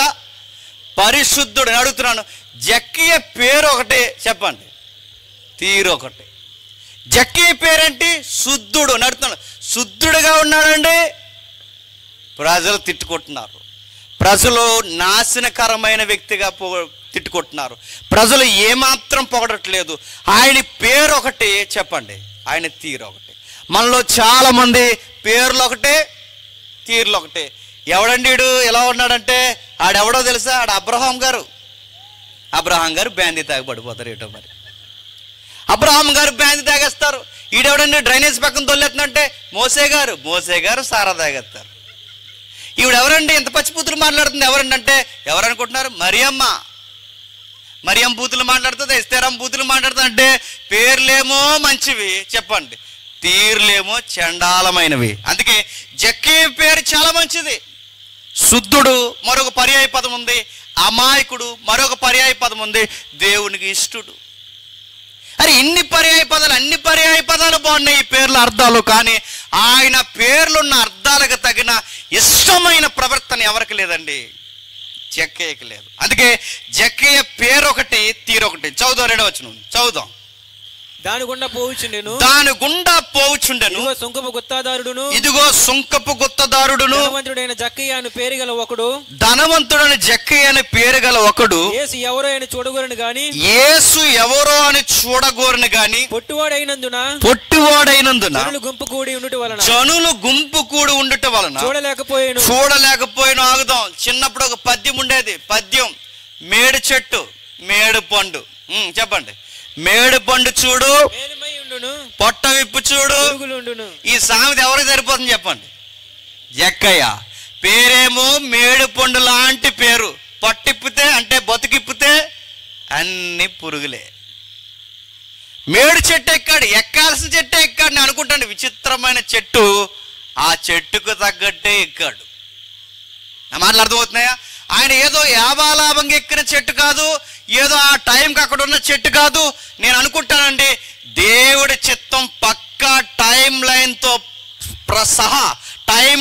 సహా సరి అయిన టైంకి అనుకున్నట్టుగానే కావాలనే దేవుడు ఏ చెట్టు ఎక్కిచ్చాడు చెప్పండి? అంజూరపు చెట్టు కాదు చెప్పండి, ఇక వేరే చెట్టు కాదు, ఇక ఏ ఫలములతో నిండబడిన ఏ చెట్టు కాదు, దేవదారు మ్రాను కాదు, ఎక్కాల్సిన చెట్టే ఎక్కాడు. ఆ చెట్టుకున్న పండులాటోడి ఈ వ్యక్తి కూడా ఎవరు చెప్పండి? జక్కయ్య. తెలుగులో ఉన్న సామెత ప్రకారమే అది చూడడానికి చాలా బాగుంటుంది, కానీ లోపలే మొత్తం సెద. జక్కయ్య కూడా డబ్బులున్నాయి, పేరు ప్రఖ్యాతులు, ఆ డబ్బులను బట్టి పొగిడే వాళ్ళని పెట్టుకున్నాడు. అంతా బయటకు సోయింగ్ బాగానే ఉంది, కానీ లోపల అశుద్ధం అంతా ఉంది. అందుకే ఆయన పేరుకు తగ్గట్టే ఆయన బతుకు లేదు. ఆయన పేరు ఒకటైంది, ఆయన బతుకు ఒకటైంది. ఇప్పుడు ఈయనకి బతుకు తగ్గ చెట్టు ఎక్కాడు. ఆ చెట్టు పేరు మేడు చెట్టు. ఆ మేడు చెట్టు ఎక్కాడట. ఎక్కినప్పుడు ఆ ఎరుకోలో చాలా మంది జనులు గుంపు కూడా ఉన్నారట. చరిత్ర ఇలా చెబుతుంది. ఎంతమంది గుంపు కూడున్నారంటే సుమారు 1,00,000 మంది గుంపు కూడారట. ఎంతమంది ఆ టైంలో? అంటే ఎరుకో పట్టణంలో ఆ టైంకి 1,00,000 మంది ఎందుకు వచ్చారంటే, మీరు అధ్యాయులు ఇంటికి వెళ్ళిన తర్వాత చదవండి. దగ్గరలో ఒక ఫెస్టివల్ ఉంది. ఏంటది? పస్కా. ఏంటది? పస్కా పండుగ జరుగుతుంది. ఈ పస్కా పండుగ జరుగుతున్న టైంలో ఈ పస్కాన్ని ఆచరించడానికి ప్రపంచ దేశాల నుంచి ఇజ్రాయెల్ పరిసర ప్రాంతాల్లో ఉన్న టౌన్లకి దగ్గరగా ప్రజలు వసించడానికి వస్తారు. ఈ టైంలో ఆ టైంలో ఎరికోలో ఎంతమంది ఆ రోజు ఫాలోవర్స్ ఉన్నారంటే ఎంతమంది? 1,00,000 మంది. ఇప్పుడు 1,00,000 మందిలో ఎంతో జనాభా విస్తరించి ఆ ఈదుల గుండా నడుస్తున్నప్పుడు అదే జనాభా మధ్య ఎవరు నడుస్తున్నారు? యేసుక్రీస్తు వారు నడుస్తున్నారు. ఇప్పుడు యేసుక్రీస్తు వారిని చూడాలంటే ఈయన 6 అడుగులు లేడు, చాలా పొట్టుకున్నాడు. 1,00,000 మందిలో యేసుక్రీస్తు వారిని చూడాలి అంటే ఇప్పుడు అయ్యే పనా? అందుకే ఈయనకు ఒక ఉపయోగకరమైనది ఏదో ఒకటి కావాలి. ఏముంది? ఒరే నాకు కనబట్టలేదు, నన్ను ఎత్తుకోండి అంటే ఎవడైనా ఎత్తుకుంటాడా? నన్ను చూపించండి అంటే ఎవడైనా చూపిస్తాడా? సహాయకులు ఎవ్వరూ లేరు. ఎవ్వరు సహాయకులు లేని టైంలో ఆయన బ్రతుకు తగ్గ ఒక చెట్టు ఉంది అక్కడ రోడ్డు మీద. ఆ చెట్టు పేరే మేడు చెట్టు. ఆ మేడు చెట్టు ఎక్కాడు. ఆ మేడు చెట్టు ఎక్కినప్పుడు జరుగుతున్న సందర్భం కిందకి చదువుతాం. యేసు ఆ చోటుకి వచ్చినప్పుడు కన్నులెత్తి చూసి జక్కయ్య త్వరగా దిగుము, నేడు నేను నీ ఇంట ఉండవలసి ఉన్నదని అతనితో చెప్పగా. ఆగుదాం. ప్రశ్న ఆగుదాం. జక్కయ్య బాగా వినాలి. జక్కయ్య దగ్గరికి ఎవరెవరో వచ్చారు. జక్కయ్య దగ్గరికి సుంకర్లు వచ్చారు. జక్కయ్య దగ్గరికి పేరు ప్రఖ్యాతులు ఉన్న పరిచయం ఉన్న వాళ్ళు చాలా మంది వచ్చారు. కానీ క్వైట్ ఆపోజిట్ జరుగుతుంది ఇక్కడ. గమనించండి. జక్కయ్య వెళ్ళి యేసుక్రీస్తు వారిని చూడడం కాదు. బాగా వినాలి. జక్కయ్య యేసుక్రీస్తు వారి దగ్గరికి వెళ్ళడం కాదు. జక్కయ్య దగ్గరికి ఎవరు వస్తున్నారు చెప్పండి? అద్భుతమా కదా చెప్పండి? జక్కయ్య దగ్గరికి బాగా వినాలి. జక్కయ్య దగ్గరికి దేవుడు రావడం ఏంటండి? అది ఎంత విచిత్రంగా ఉందో చూడ. 1,00,000 మందిలో దేవుడు ఎవరిని కేంద్రీకరిస్తున్నాడు? జక్కయ్య. ఆయనకి ఆ సమాజంలో పేరు లేదు, ఆ సమాజంలో ఎవరైనా ఇష్టపడరు, ఆ సమాజంలో అందరు తిట్టుకుంటారు. కానీ ఎవరు లక్షల మంది ఆ వ్యక్తిని ఇష్టపడకపోయినా ఆ లక్షల మందిలో జక్కయ్యని ఇష్టపడుతున్నది ఎవరు చెప్పండి? దేవుడు. అంటే ఇష్టపడవలసిన వాడే ఇష్టపడుతున్నాడు, కోరుకోవలసిన వాడే కోరుకుంటున్నాడు. ఆయన ఇలా అంటున్నాడు, ఏమంటున్నాడు చూడండి, నేడు నేను నీ ఇంట ఉండవలసి ఉన్నదంటే ఇది అనాది సంకల్పమా? అవును. ఈరోజు చెట్టు ఎక్కుతావని, ఆ చెట్టు ఎక్కి నన్ను చూస్తావని ఎప్పటికెప్పటి అనుకుంటున్నది కాదు. ఈ టైం వస్తుందని నువ్వు పుట్టక ముందే, ఆ చెట్టు ఇక్కడ పుట్టక ముందే, ఎరుకో కట్టబడక ముందే, భూమి రవ్వంతా నువ్వు సృష్టింపబడక ముందే ఇలాంటి రోజు ఒకటి వస్తుందని, ఆ రోజు నిన్ను నేను దర్శించాలని, ఆ రోజు నీ ఇంట నేను ఉండాలని ఎప్పటికిప్పుడు అనుకున్నది కాదు. నువ్వు పుట్టక ముందే నేను అనుకున్న ప్రణాళిక ఉండవలసి ఉన్నది జక్కయ్య. అంటే దేవుడు ఇప్పుడు ఎంతమంది వందల మంది సభలో కూర్చున్నారు, ఏమో ఆయనకి ఎవరి మీద మనసుందో. ఈ రాత్రి అందరికీ సంగతులు అర్థమవుతున్నాయో లేదో నాకు తెలియదు, కానీ ఎవరితో ముఖాముఖిగా మాట్లాడుతాడో నాకైతే తెలియదు. కానీ ఆ వ్యక్తికి నేరుగా హృదయంలో దేవుడు ఈ రాత్రి కూర్చుతుంటాడు. మాట్లాడవలసిన వారితో మాట్లాడతాడు. దేవుడు మాటలు అందరికీ అంత ఈజీగా అర్థం కావండి. ఎవరికైతే అర్థం కావాలో, ఎవరైతే నిర్ణయింపబడ్డారో ఖచ్చితంగా ఆ వ్యక్తికి నేరుగా గుచ్చుకుంటాయి. అందుకే లక్షల మందికి యేసు ప్రభు వారికి వచ్చిన ఆ చెంత ఎక్కలేదు, కానీ ఎవరికి ఎక్కుతుంది చెప్పండి? జక్కయ్యకి అంటున్నాడు, నేను నీ ఇంట ఉండవలసి ఉన్నది. ఈ సందర్భం చదువుతుంటే ఎలా ఉందో తెలుసా? ఈ సందర్భం చదువుతుంటే అంటే ఈ టైమింగ్ జరిగే టైంకి జక్కయ్య అనే ఒక వ్యక్తితో మాట్లాడాలని, టైం ఇంకా కదలకు ముందే, కాలం ఇంకా ప్రారంభం అవ్వక ముందే, కాలానికి ముందే కోరుకున్న మనుషుడు ఎవరు చెప్పండి? జక్కయ్య. అంటే మన దేవుడు ప్రతి వ్యక్తిని ఈరోజు మనం మారుతామని ఈరోజు మనం అనుకుంటాం. మనం ఏ రోజు మారుతామో, ఎప్పుడు వస్తామో, ఏ టైంకి ఆ వ్యక్తికి మాటలు తగలాలో ముందే ప్రణాళిక సిద్ధం చేసి ఉంచే గొప్ప దేవుడు ఎవరు చెప్పండి? మనం నమ్ముకున్న దేవుడు. గుర్తుపట్టండి, ఆయన గొప్ప దేవుడు, ఆయన కోరుకున్న దేవుడు, ఆయన ఖచ్చితంగా మన కొరకు ఎదురు చూస్తాడు. జక్కయ్య వెళ్ళడం కాదండి, జక్కయ్య దగ్గరికే దేవుడు వచ్చాడు. మన దేవుడు ఎలా అంటాడు తెలుసా? మనల్ని ప్రేమించాడు కనుకే, మనల్ని ఇష్టపడ్డాడు కనుకే తన సుతుడైన దైవాన్ని, దేవుడిని ఆయన దగ్గరికి మనం వెళ్ళక ముందే మన దగ్గరికి ఎవరిని పంపారు చెప్పండి? దేవుడే మన దగ్గరకు వచ్చాడు. గుర్తుపెట్టుకోండి, దేవుడే దీనుడిగా ఈ మట్టి లోకంలో సంచరించాడు. మన కొరకు ఆశ కలిగి ఆయన రెక్కలు చాచి మనం పిలుస్తున్నాడు. ఇదిగో నేను మీతో ఉండవలసి ఉన్నది అని ఆ రోజు జక్కయ్యకి చెప్తున్నాడు, ఉండవలసి ఉంది. ఈ సందర్భం చదువుతుంటే మనకు విచిత్రమైన సందర్భం స్ట్రైక్ అవ్వాలి మనకి. ఆ సందర్భం ఏంటో తెలుసా? సరిగ్గా 12 గంటలకి ఒక బావి దగ్గర కూర్చున్నాడట. ఎవరు? యేసుక్రీస్తు వారు. సరిగ్గా అదే 12 గంటలకి మిట్ట మధ్యాహ్నం వేళ కడవెత్తుకుని వస్తుంది ఒక ఆమె. ఆవిడ పేరు లేదు, సమరయ స్త్రీ అంతే. ఆ ఊరి పేరు చెప్పారు, ఆవిడ పేరేంటో తెలియదు. ఆ స్త్రీ ఆ బావి దగ్గరకు వచ్చింది. గమనించండి, ఆ బావి దగ్గరకు వచ్చే ముందు అక్కడ రాయబడిన మాట ఏంటో తెలుసా? నేను ఈరోజు సమరయ గుండా వెళ్ళవలసి ఉన్నది అంటాడు ఆయన. అంటే ఈ వెళ్ళవలసి ఉన్నది, ఉండవలసి ఉన్నది, రావలసి ఉన్నది, ఇక్కడ నేను మాట్లాడవలసి ఉన్నది, ఉన్నది ఈ పదాలు దేనికి సంకేతం? ఇది తండ్రి చిత్తమై ఉన్నది, అది సంకేతం. అంటే 1,00,000 మంది ప్రజల్లో, ఇప్పుడు ఈ 1,00,000 మంది ప్రజల్లో ఈ ప్రాజెక్ట్లో దేవుడు కోరుకునేది ఈ యొక్క జర్నీలో లేదా ఎరుకో జర్నీలో తండ్రి కోరుకుంటున్నది ఏంటో తెలుసా? ఎంతమందితో మాట్లాడతాడో లేదో తర్వాత విషయం. ఎంతమందిలో తన సుతుడు ఎవరితో మాట్లాడని తండ్రి కోరుకుంటున్నాడు? జక్కయ్యతో మాట్లాడాలని. అంటే జక్కయ్యతో మాట్లాడాలని తండ్రి ఎప్పుడో కోరుకుంటున్నాడు, ఎప్పుడో ఆశిస్తున్నాడు. అంటే తండ్రి ప్రతి ఒక్కరిని ఏ సమయానికి పిలవాలో ఆ సమయానికి సిద్ధపాటు కార్యాలు జరిగిస్తూనే వచ్చాడు. మరో మాట ఉంది చూడండి, కిందికి చదవండి. మరో మాట, త్వరగా దిగి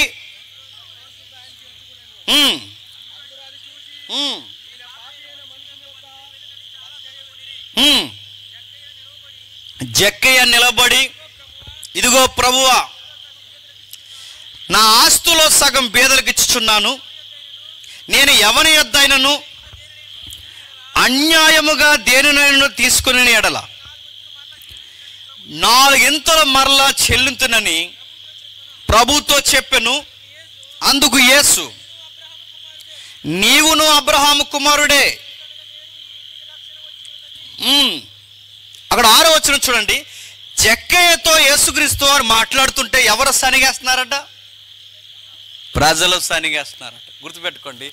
జక్కయ్యతో ప్రభు మాట్లాడుతుంటే ఎందుకు యేసుక్రీస్తు వారి గుచ్చి ఆ రోజు ప్రజలు సనుగుతున్నారంటే జక్కయ్య గుచ్చి మంచి సాక్ష్యం ఆ రోజుల్లో లేదు. అరే పాపులతో, పైగా ఈ సుంకరులతో మాట్లాడితేడైనా మళ్ళీ జలగల్లా పిండెత్తున్న వీళ్ళతో మాట్లాడుతుంటాడు. మళ్ళీ ఎంతో ఇబ్బంది పెడుతున్న ఇలాంటి వారితో మాట్లాడతాడంటే ఇప్పుడు జక్కయ్యకి లేని ఆ మంచి పేరు, జక్కయ్యకున్న చెడ్డ సాక్ష్యం, ఇప్పుడు జక్కయ్య మీద ఉన్న విచారకరమైన మాటలు ఇప్పుడు ఎవరి మీద గుప్పిస్తున్నారు చెప్పండి? యేసు ప్రభువును కూడా అనుమానించేంత పరిస్థితి వచ్చింది. అంటే యేసుక్రీస్తు వారి యొక్క సాక్ష్యమే ఇబ్బందికరమైన సాక్ష్యంగా మారిపోయేంత పరిస్థితి ఉంది. జక్కయ్యతో మాట్లాడుతుంటే ఇంత పరిస్థితి మనకు వస్తుందంటే మనకు అర్థం కావాలి జక్కయ్య ఆ రోజు ప్రజలకు ఎంత బరువు అయిపోయాడో, జక్కయ్యకి ఎంత ఇబ్బంది అయిపోయాడో. మోతుబరితో బతికేస్తున్నాడు అంతేనండి. నిజానికి ఇతని దగ్గర డబ్బులు లేకపోయినా, ఇతని దగ్గర ఈ వెనకాల గవర్నమెంట్ సపోర్ట్ లేకపోయినా ఈ ప్రజలందరూ ఏం చేస్తారు చెప్పండి? జక్కయ్యని చంపేస్తారు కొట్టేసి. అంటే జక్కయ్యని ఏం అనలేక డబ్బును బట్టి, ఆ వెనకాల ఉన్న గవర్నమెంట్ బట్టి ఏమనడం లేదు. కానీ విచిత్రంగా అనిపించే మాట చూడండి, ఎల్లవలసి ఉన్నది, జక్కయ్యతో మాట్లాడవలసి ఉన్నది. జక్కయ్యతో మాట్లాడుతుంటే ప్రజలందరూ ఏదేదో మాట్లాడుకుంటున్నారట. మీకు బైబిల్ చదివే అలవాటు ఉంటే ఒక అంచనా వేయండి. బైబిల్ చదివే అలవాటు ఉంటే ఒక విషయాన్ని గమనించండి. బైబిల్ చదివే అలవాటు ఉంటే ఒక సున్నితమైన సంగతిని పట్టుకోండి. యేసుక్రీస్తు వారు ఈ జక్కయ్య తర్వాత ఎక్కడికి వెళ్ళిపోతాడు తెలుసా? సిలువ వేయబడ్డానికి వెళ్ళిపోతాడు. ఎక్కడికి? సిలువ వేయబడ్డానికి. ఇప్పుడు యెరికోను దాటి యెరూషలేముకి వెళుతున్నాడు అంటే ఎందుకు వెళుతున్నాడు? పస్కా పండుగకి వెళుతున్నాడు. పస్కా తర్వాత ఏం జరుగుద్ది? సిలువ వేసేస్తారు. అంటే ఇక యేసుక్రీస్తు వారి బహిరంగ పరిచర్యలో చిట్ట చివరిగా రక్షించిన ఆత్మ ఎవరిది చెప్పండి? అందుకు వెళ్ళవలసి ఉన్నది. గమనించండి. అంటే తన బహిరంగ పరిచర్యలో యేసుక్రీస్తు వారు చిట్ట చివరి రక్షించుకునే ఆత్మ అదుగో ఆయనే. ఎవరు? జక్కయ్య. నేను సిలువ మీద దొంగను లెక్కలోకి తీసుకోవట్లేదు. బహిరంగ పరిచర్యలో ఎవరు చివరాత్మ అంటే జక్కయ్య. ఎంత ఇంపార్టెంట్ కాకపోతే సిలువకు ముందు దేవుడితో సంపాదించిన చిట్ట చివరి వ్యక్తి ఎవరు చెప్పండి? జక్కయ్య. ఎంత విలువైన సందర్భం ఉందండి జక్కయ్యలో. అంటే ఈయన కొరకు వెళ్ళవలసి ఉందంటే సిలువ ఎక్కే ముందు ఎంతో ఆందోళన తన జీవితంలో ఉన్నా, ఎంతో ఒత్తిడి తన జీవితంలో ఉన్నా, ఇవన్నీ పక్కన పడేసి ఆ ఒత్తిడి వెనకాల నశించిన దాన్ని ఎత్తుకు రక్షించడానికి వస్తున్నాడంటే జక్కయ్య ఎంత ఇంపార్టెంటో మీరు గమనించండి. జక్కయ్య జీవితం ఎంత విలువైనదో గమనించండి. జక్కయ్య దగ్గరకు వచ్చాడు, మాట్లాడుతుండగా 2 మాటలు అన్నాడు. ఏమంటున్నాడు చూడండి. 6-7 వచనాల్లో అతడు త్వరగా దిగి సంతోషించి ఆయనను చేర్చుకొని చూసి జనాలందరికీ సంతోషం పోయింది. జక్కయ్యకి సంతోషం వచ్చింది. పరలోకమందున్న దేవుడు సంతోషించాడు, భూమి మీద ఉన్న కుమారుడు సంతోషించాడు, పిలువబడిన జక్కయ్య సంతోషించాడు. ఎవరు సంతోషించట్లేదు చెప్పండి?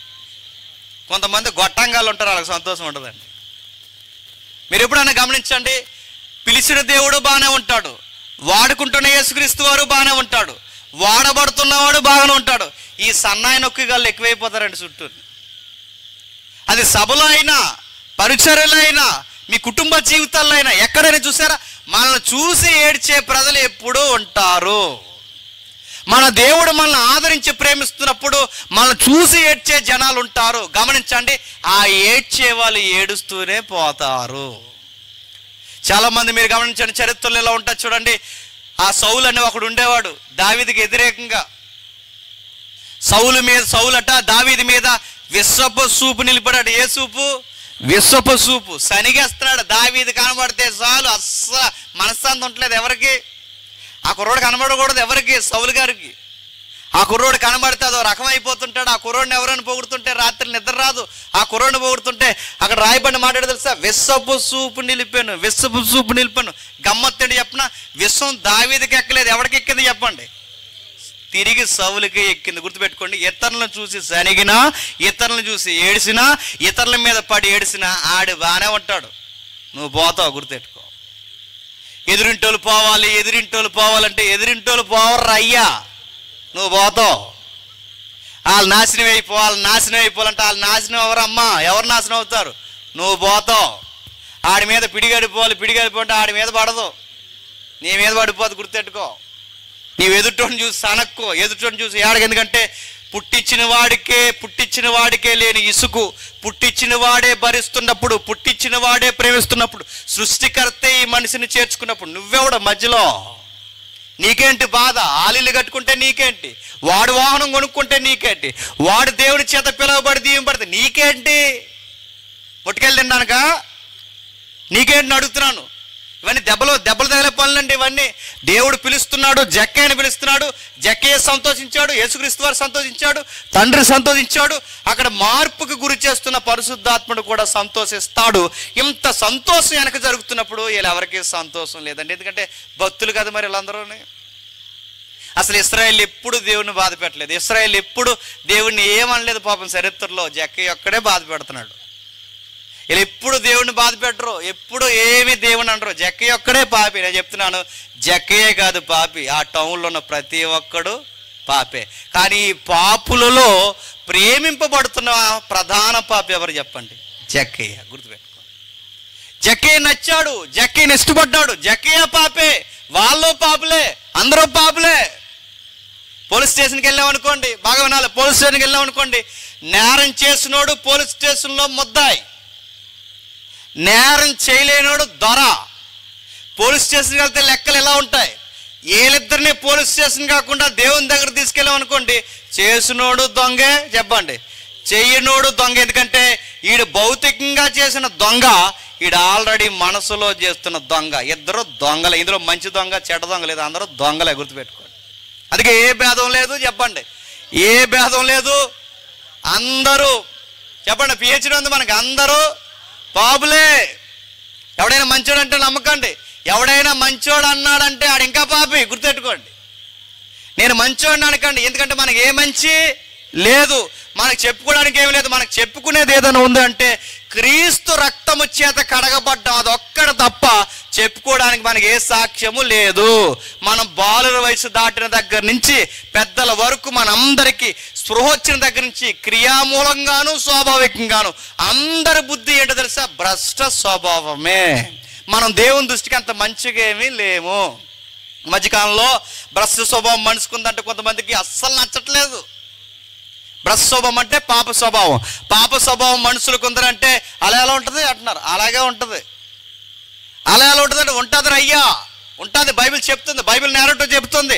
ఆదాము తప్పు చేసిన తర్వాత, ఆదాము పండు తెంచిన తర్వాత, ఆదాము గాడి తప్పిన తర్వాత, గాడి తప్పిన ఆదాముకు పుట్టాం కనుక అందరం గాడి తప్పే నేచర్తోనే పుట్టాం. నా మాటలు అర్థమవుతుందో లేదో? భ్రష్టమైపోయిన ఆదాముకు మనం పుట్టాం కనుక భ్రష్ట స్వభావంతోనే పుట్టాం. అలా ఎలా వస్తుందంటే, మీ తాతకి మీ అయ్యకి బట్టపుర ఉంటే నీకు రాట్లా, మీ తాతకి నీకు షుగర్ ఉంటే నీకు రాట్లా, కొన్ని బాడీ పరంగా కొన్ని నోట్ దిస్ పాయింట్, కొన్ని నీకు బాడీ పరంగా వంశపరంగానే వచ్చినప్పుడు నేచర్ రాదని ఎవడన్నాడు నీకు? వస్తాది. పెళ్ళిలో ఒకప్పుడు పెళ్ళిళ్ళు ఎలా చేసేవారు తెలుసా?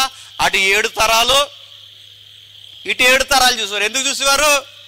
ఈ 7 తరాల్లో తైతెక్కలగాడు ఎవడైనా ఉంటే ఆ తైతెక్కలగాడ బుద్ధి ఈ పెళ్ళికొడుకు వస్తే మొత్తం సంసారం గొల్లైపోద్దని ఈ 7 తరాల్లో ఎలాంటి ఎవడైనా ఉన్నాడా అని చూసేవారు. అలాంటి తేడాగాడు ఎవడైనా ఉంటే ఆడిని బట్టి ఈయన వద్దనేవారు. ఎవరిని? పెళ్ళికొడుకుని.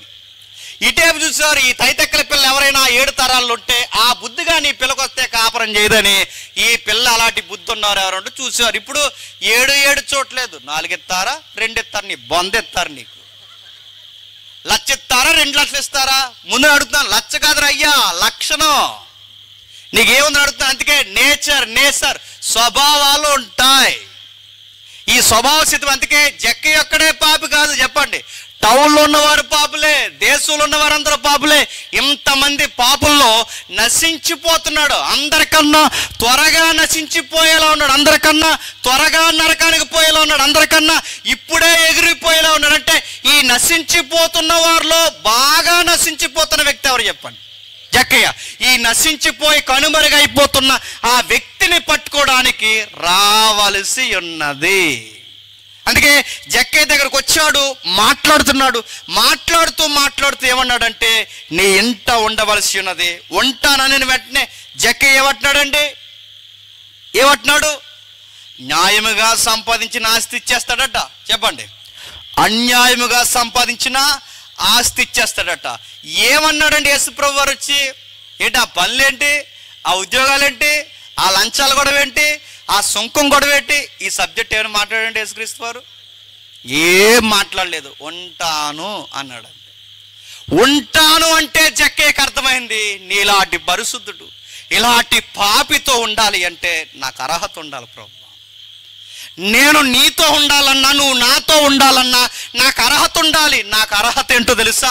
నువ్వు నన్ను పిలిచినప్పుడే నన్ను నేను కడుక్కోవడం ప్రారంభించాలి, నన్ను నేను శుద్ధినిగా మార్చుకోవడం ప్రారంభించాలి.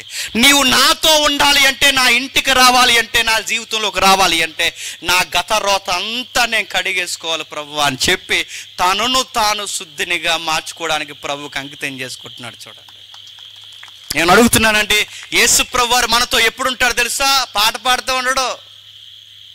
ఈ మధ్య వంకర పాటలు ఎక్కువైపోయినాయి. బీచ్ రోడ్లు తిరుగుతున్నారు, కొండ రోడ్లు తిరుగుతున్నారు, అలా ఒడ్లు తిరుగుతున్నారు. ఒడ్లు తిరిగే పని ఏంటంటే కుదురుగా కూర్చొని ఆరాధన చేయక అలా తిరుగుతున్నారు, ఇలా తిరుగుతున్నారు, అలా తిరుగుతున్నారు, ఇలా తిరుగుతున్నారు. మళ్ళీ ఇందులో ఈ పాటలు ఎక్కువైపోయినాయి. రావే పోవే రావే, యేసుక్రీస్తు వారు రావే పోవే ఏంటండి? ఈ పాటలు ఎక్కువైపోయినాయి. యేసుక్రీస్తు అని ఏ అంటున్నారు? లవరా అయినా ఇలాంటి పాటలు అడుగుతున్నాయి, ఇలాంటివన్నీ పాడుతున్నా. ఆరాధనలు చేయడం కూడా, ఆరాధన అంటే ఏడు తెలుసా? సజీవ యాగముగా మన శరీరాన్ని ఆయనకి సమర్పించుకోవాలి. That is worship. గుర్తుపెట్టుకో, ఆ వర్షిప్ కావాలి. జక్కయ్య సిద్ధపడిపోతున్నాడు. జక్కయ్య మారు మనసు వైపుకు అడుగులు వేస్తున్నాడు. న్యాయపరమైన ఆశిస్తాను, అన్యాయంగా వచ్చిన ఆశిస్తాను. ఇప్పుడు మనం గమనించండి, ఎప్పటి వరకు సంపాదించిందంతా ఇచ్చేస్తానంటే, ఈ సుంకం వలన వచ్చిందంతా ఇచ్చేస్తానంటే బాగానే ఉంది. అంటే ఈ ఆస్తి ఇచ్చేయడమే కాదు, అన్యాయంగా వచ్చింది ఇచ్చేయడమే కాదు, మరి మాకు న్యాయపరంగా ఉన్న ఆస్తి కూడా ఇచ్చేస్తాను. అది వర్షిప్ అంటే. మన వర్షిప్లు ఎలా ఉంటాయి చెప్పండి. తగులు మిగులు ఎవరుంటే ఇస్తాం, అది మన వర్షిప్. యేసుప్రభు వారు వర్షిప్ ఏం చూస్తారు నీకు 1,00,000 రూపాయల్లో 1000 ఇచ్చావా, 1000 రూపాయల్లో 100 ఇచ్చావా కాదు. గుర్తుపెట్టుకో, ఆయన ఏం చూస్తారు ఎంత ఇచ్చావో చూడ్డు, నువ్వు ఇచ్చేసిన తర్వాత నీ వెనకాల ఇంకా బ్యాలెన్స్ ఎంత ఉందో చూస్తాడు. అదే ఆయన చూసే ఉద్దేశం. గుర్తుపెట్టుకో, కానుక పెట్టి దగ్గరికి ఆ విధవరాలు వచ్చిందట. విధవరాలు వేసినప్పుడు ఆయన ఏం చూశాడు? విధవరాల కన్నా ఎక్కువ డబ్బులు ఇచ్చిన వాళ్ళు ఉన్నారు, విధవరాల కన్నా చాలా సంద ఇచ్చిన వాళ్ళు ఉన్నారు, కానుక ఇచ్చిన వాళ్ళు ఉన్నారు, ఈవిడి కన్నా చాలా సందేశం ఉన్నారు. ఆయన అది చూడ్డు, ఆ పర్సంటేజ్ చూడు. ఆయన ఏ పర్సంటేజ్ చూస్తాడో తెలుసా? ఇక ఇది ఇచ్చేస్తే ఇంక వెనకాలేమీ లేదు. అంటే ఆయన చూసేది ఏం చూస్తాడు? ఇచ్చేదాన్నే కాదు, చెప్పండి, ఇంకా వెనకాల ఎంత ఉంచుకున్నావో కూడా చూస్తాడు. అది జక్కయ్యకి స్ట్రైక్ అయింది. ప్రభువా, ఇది ఇచ్చేయడమే కాదు ప్రభువా, నా వెనకాల న్యాయపరంగా ఉన్నది కూడా ఇచ్చేస్తాను. ఇప్పుడు చెప్పండి, మనం ఇస్తున్నావా? మనం ఏమిస్తాం చెప్పనా? తగులు మిగులు ఉంటే ఇస్తాం. పైగా ఆ యోవేలు గ్రంథంలో మాట మనం చదువుతుంటాం, ఏడాది గొర్రెలను ఎంత వేల గొర్రెలను నీకు ఇచ్చేయమంటావా? వేలాది గొర్రెలు నీకు ఇచ్చేయమంటావా? వేలాది నదులంత విస్తార తైలం ఇచ్చేయమంటావా అని అడుగుతున్నాను. అసలు యోవేలు గ్రంథం ఎప్పుడైనా చదివారండి? పాటలో మనకు అలవాటు అయిపోయింది, కానీ యోవేలు గ్రంథం ఎప్పుడైనా చదవండి. ఆ భాష దేవుడికి నచ్చదండి. వేలాది పొట్టేళ్ళు ఇస్తారంటే, ఆ వేలాది పొట్టేళ్ళు ఎవరికి ఇస్తారు? దేవుడికి ఎవరికి ఇస్తారు చెప్పండి?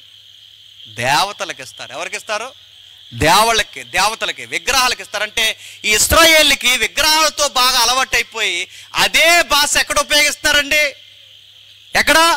దేవుడి దగ్గరికి. అంటే ఇప్పుడు దేవుడికి కూడా విగ్రహాల దగ్గర ఎలా ఇస్తారో అలాగే ఇస్తామన్నట్టు వీళ్ళు ఏమంటారంటే, వేలాది పొట్టేళ్ళు ఇచ్చేయమంటామంటే దేవుడు అనాలి, వెంటనే ఇచ్చేయి అనాలి. దేవుడు ఇస్తావా?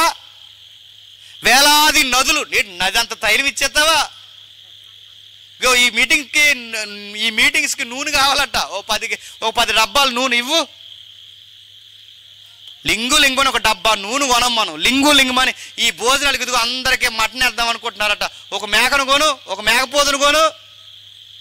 ఖర్చు లేని మాట అని చెప్పినా, వేలాది పొట్టేళ్ళు ఇద్దాం అనుకున్నాం ప్రభు, వద్దంటావనే ఇవ్వట్లేదు అన్నారు. వేలాది నదులు ఇచ్చేద్దాం అనుకున్న ప్రభువా నీకెందుకు లేని ఆగిపోయాను. ఇటు అనేది మనమే, సమర్థించేసుకునేది మనమే, చెప్పేది మనమే. ఆయన ఏమనకముందు ఆయన ఏమంటాడు కూడా చెప్పేసేది కూడా అంత దొంగ ఆరాధన మంది, ఏమాత్రం యథార్థత లేని ఆరాధన. అందుకే జక్కే మళ్ళాంటోడు కాదు, జక్కే మళ్ళాంటోడు కాదు, తన నిజముగానే చెప్పింది చేస్తున్నాడు. అంటే ఈ మార్పు ఇప్పటికిప్పుడు ప్రారంభమైంది కాదండి. ఇప్పుడు యేసుక్రీస్తు వారిని చూసిన వెంటనే ప్రారంభమైపోయిన మార్పు కాదు. మరి జక్కేకి ఎప్పుడు ప్రారంభమైంది? రచయితలు ఇలా అన్నారు, ఎప్పుడు ప్రారంభమైందంటే అప్పటికే పొడవబడుతున్నాడు జక్కయ్య, అప్పటికే సిద్ధపడుతున్నాడు జక్కయ్య, అప్పటికే జక్కయ్య ఇదిగో తనకు కావలసిన సిద్ధపాటు కోరుకుంటున్నాడంటే వెంటనే కలిగింది కాదు. జక్కయ్య దగ్గర మనం చూడాల్సింది ఏంటంటే ఆయన పరిపూర్ణమైన మార్పు కొరకు యేసు ప్రభు ఎదురు చూశాడు, సరి అయిన టైంకి వచ్చాడు. అందుకే ఆ వచ్చిన వెంటనే ఇంకేమనలేదు, ఉండవలసి ఉంది అన్నాడు. ఆ ఒక్క మాటకే ఆయన అంత సిద్ధపడిపోయాడంటే ఇది ఇప్పటికిప్పుడు సిద్ధపడిందా, కొన్ని రోజుల నుంచి జరుగుతున్న సిద్ధపాట చెప్పండి? కొన్ని రోజుల నుంచి. మరి ఎప్పటి నుంచి పొడవబడుతున్నాడో మనకు తెలియదు, ఎప్పటి నుంచి సిద్ధపడుతున్నాడో మనకు తెలియదు, ఎప్పటి నుంచి ఉద్యోగాలు వదిలేయాలనుకుంటున్నాడో తెలియదు, కానీ ఎప్పటి నుంచో పొడవబడుతున్నాడు. ఇక అల్టిమేట్ టైం వచ్చేసింది, ఇక చిట్ట చివరి చర్మాంకం వచ్చేసింది, ఇక ఎదుర్కోవలసిన ఆయన ఎదుర్కొన్నాడు, ఆ చివరికి నిర్ణయించుకున్నాడు, అనేసాడు, ప్రభువా నీవు నా ఇంట ఉండవలసి ఉంటే ఇక నాకు నిర్ణయం అర్థమైపోయింది, నా రోత అంతా నేను కడిగేసుకోవాలి ప్రభువా అన్నాడు. ఎవరి దగ్గర 1000 తీసుకుంటే వాడికి 2000 ఇచ్చేస్తాను, వాడు 5000 తీసుకుంటే వాడికి 15000 10,000 తిరిగి ఇచ్చేస్తాను. వాడు ఎన్ని అడిగితే ప్రభువా నేను ఎవరి వలన నా బాధ పెట్టానా, నా గుర్తున్నంత వరకు నేను తిరిగి ఇచ్చేస్తాను. జక్కీని చూసినప్పుడు ఎవరైనా క్రైస్తవులు ఉన్నవారు ఎవరైనా అప్పులు తీసుకుంటే జాగ్రత్త, తిరిగి ఇచ్చేయండి. ఎవరో ఇస్తారా? అప్పు తీసుకునే వరకు బా అని అడుగుతావండి. దేవుడు బావు నువ్వు, దేవతవమ్మ నువ్వు, అప్పిచ్చే వరకుని అప్పిచ్చిన తర్వాత సిగ్గులేదు అసలు జేమ్స్కి, అస్తమాలు అడిగేస్తున్నాడు అన్నారంట. అదో రకం అండి. ఇచ్చే వరకు ఏమో మనల్ని పొగుడుతారు, ఇచ్చిన తర్వాత మనం అడిగితే తిడతారు. అంటే ఇది బయట వాళ్ళకి సలుద్దేమో కానీ క్రైస్తులుగా మనకు చెల్లదు. గుర్తుపెట్టుకోండి, మన క్రైస్తవులు అప్పులు తీసుకున్నారా, అప్పు ఇచ్చేయండి. అప్పు ఎందుకంటే మన క్రైస్తవ బిడ్డలు గనక మన దేవుడు అడుగుతాడు గనక, దేవా ఎదుటివాడు రూపాయి నా దగ్గర ఉండడం మంచిది కాదని నీ వాక్యం సెలవిస్తుంది కనుక నేను అలా తీసుకున్నాను, మరలా అలాగే ఇచ్చేస్తారు. ఇచ్చింది ఎందుకంటే జక్కయ్య అలాగే ఇచ్చేశాడు. నేను కావాలని ఒక మాట సందర్భంలోకి తీసుకొస్తున్నాను. జక్కయ్య వడ్డీ వ్యాపారాలు చేసాడు ఒక లెక్కలో చెప్పాలంటే. ఏ వ్యాపారం? వడ్డీ వ్యాపారం. మళ్ళీ అడుగుతున్నాను చెప్పండి, క్రైస్తవులు వడ్డీ వ్యాపారాలు చేయొచ్చా? చంపేస్తాడు. మళ్ళీ చెప్తున్నాడు ఎవడని చేశాడంటే. నువ్వు దేవుడికి ఎంత ఇచ్చావు, దేవుడికి సంద ఇచ్చావు, దేవుడికి పాట పాడావు, దేవుడికి ఇది చేసావు కాదు, ముందు ఆ వడ్డీ వ్యాపారాలు మానే. బైబిల్ కొత్త నిబంధన ఏం చెప్తుంది తెలుసా? నీకు కలిగితే గుప్పడి మెతుకులు పక్కన వాడికి పెట్టు, నీకు కలిగితే గుప్పడి మెతుకులు పంచు, నీకు 2 అంగీలు ఉంటే ఒక అంగీ నీకు కలిగితే ఇవ్వు, సహాయం చేయి, అంతే. వాడి దగ్గర వడ్డీలు ఎక్స్పెక్ట్ చేయకు, ఎందుకంటే దేవుని పిల్లలకి ఇది తగదు.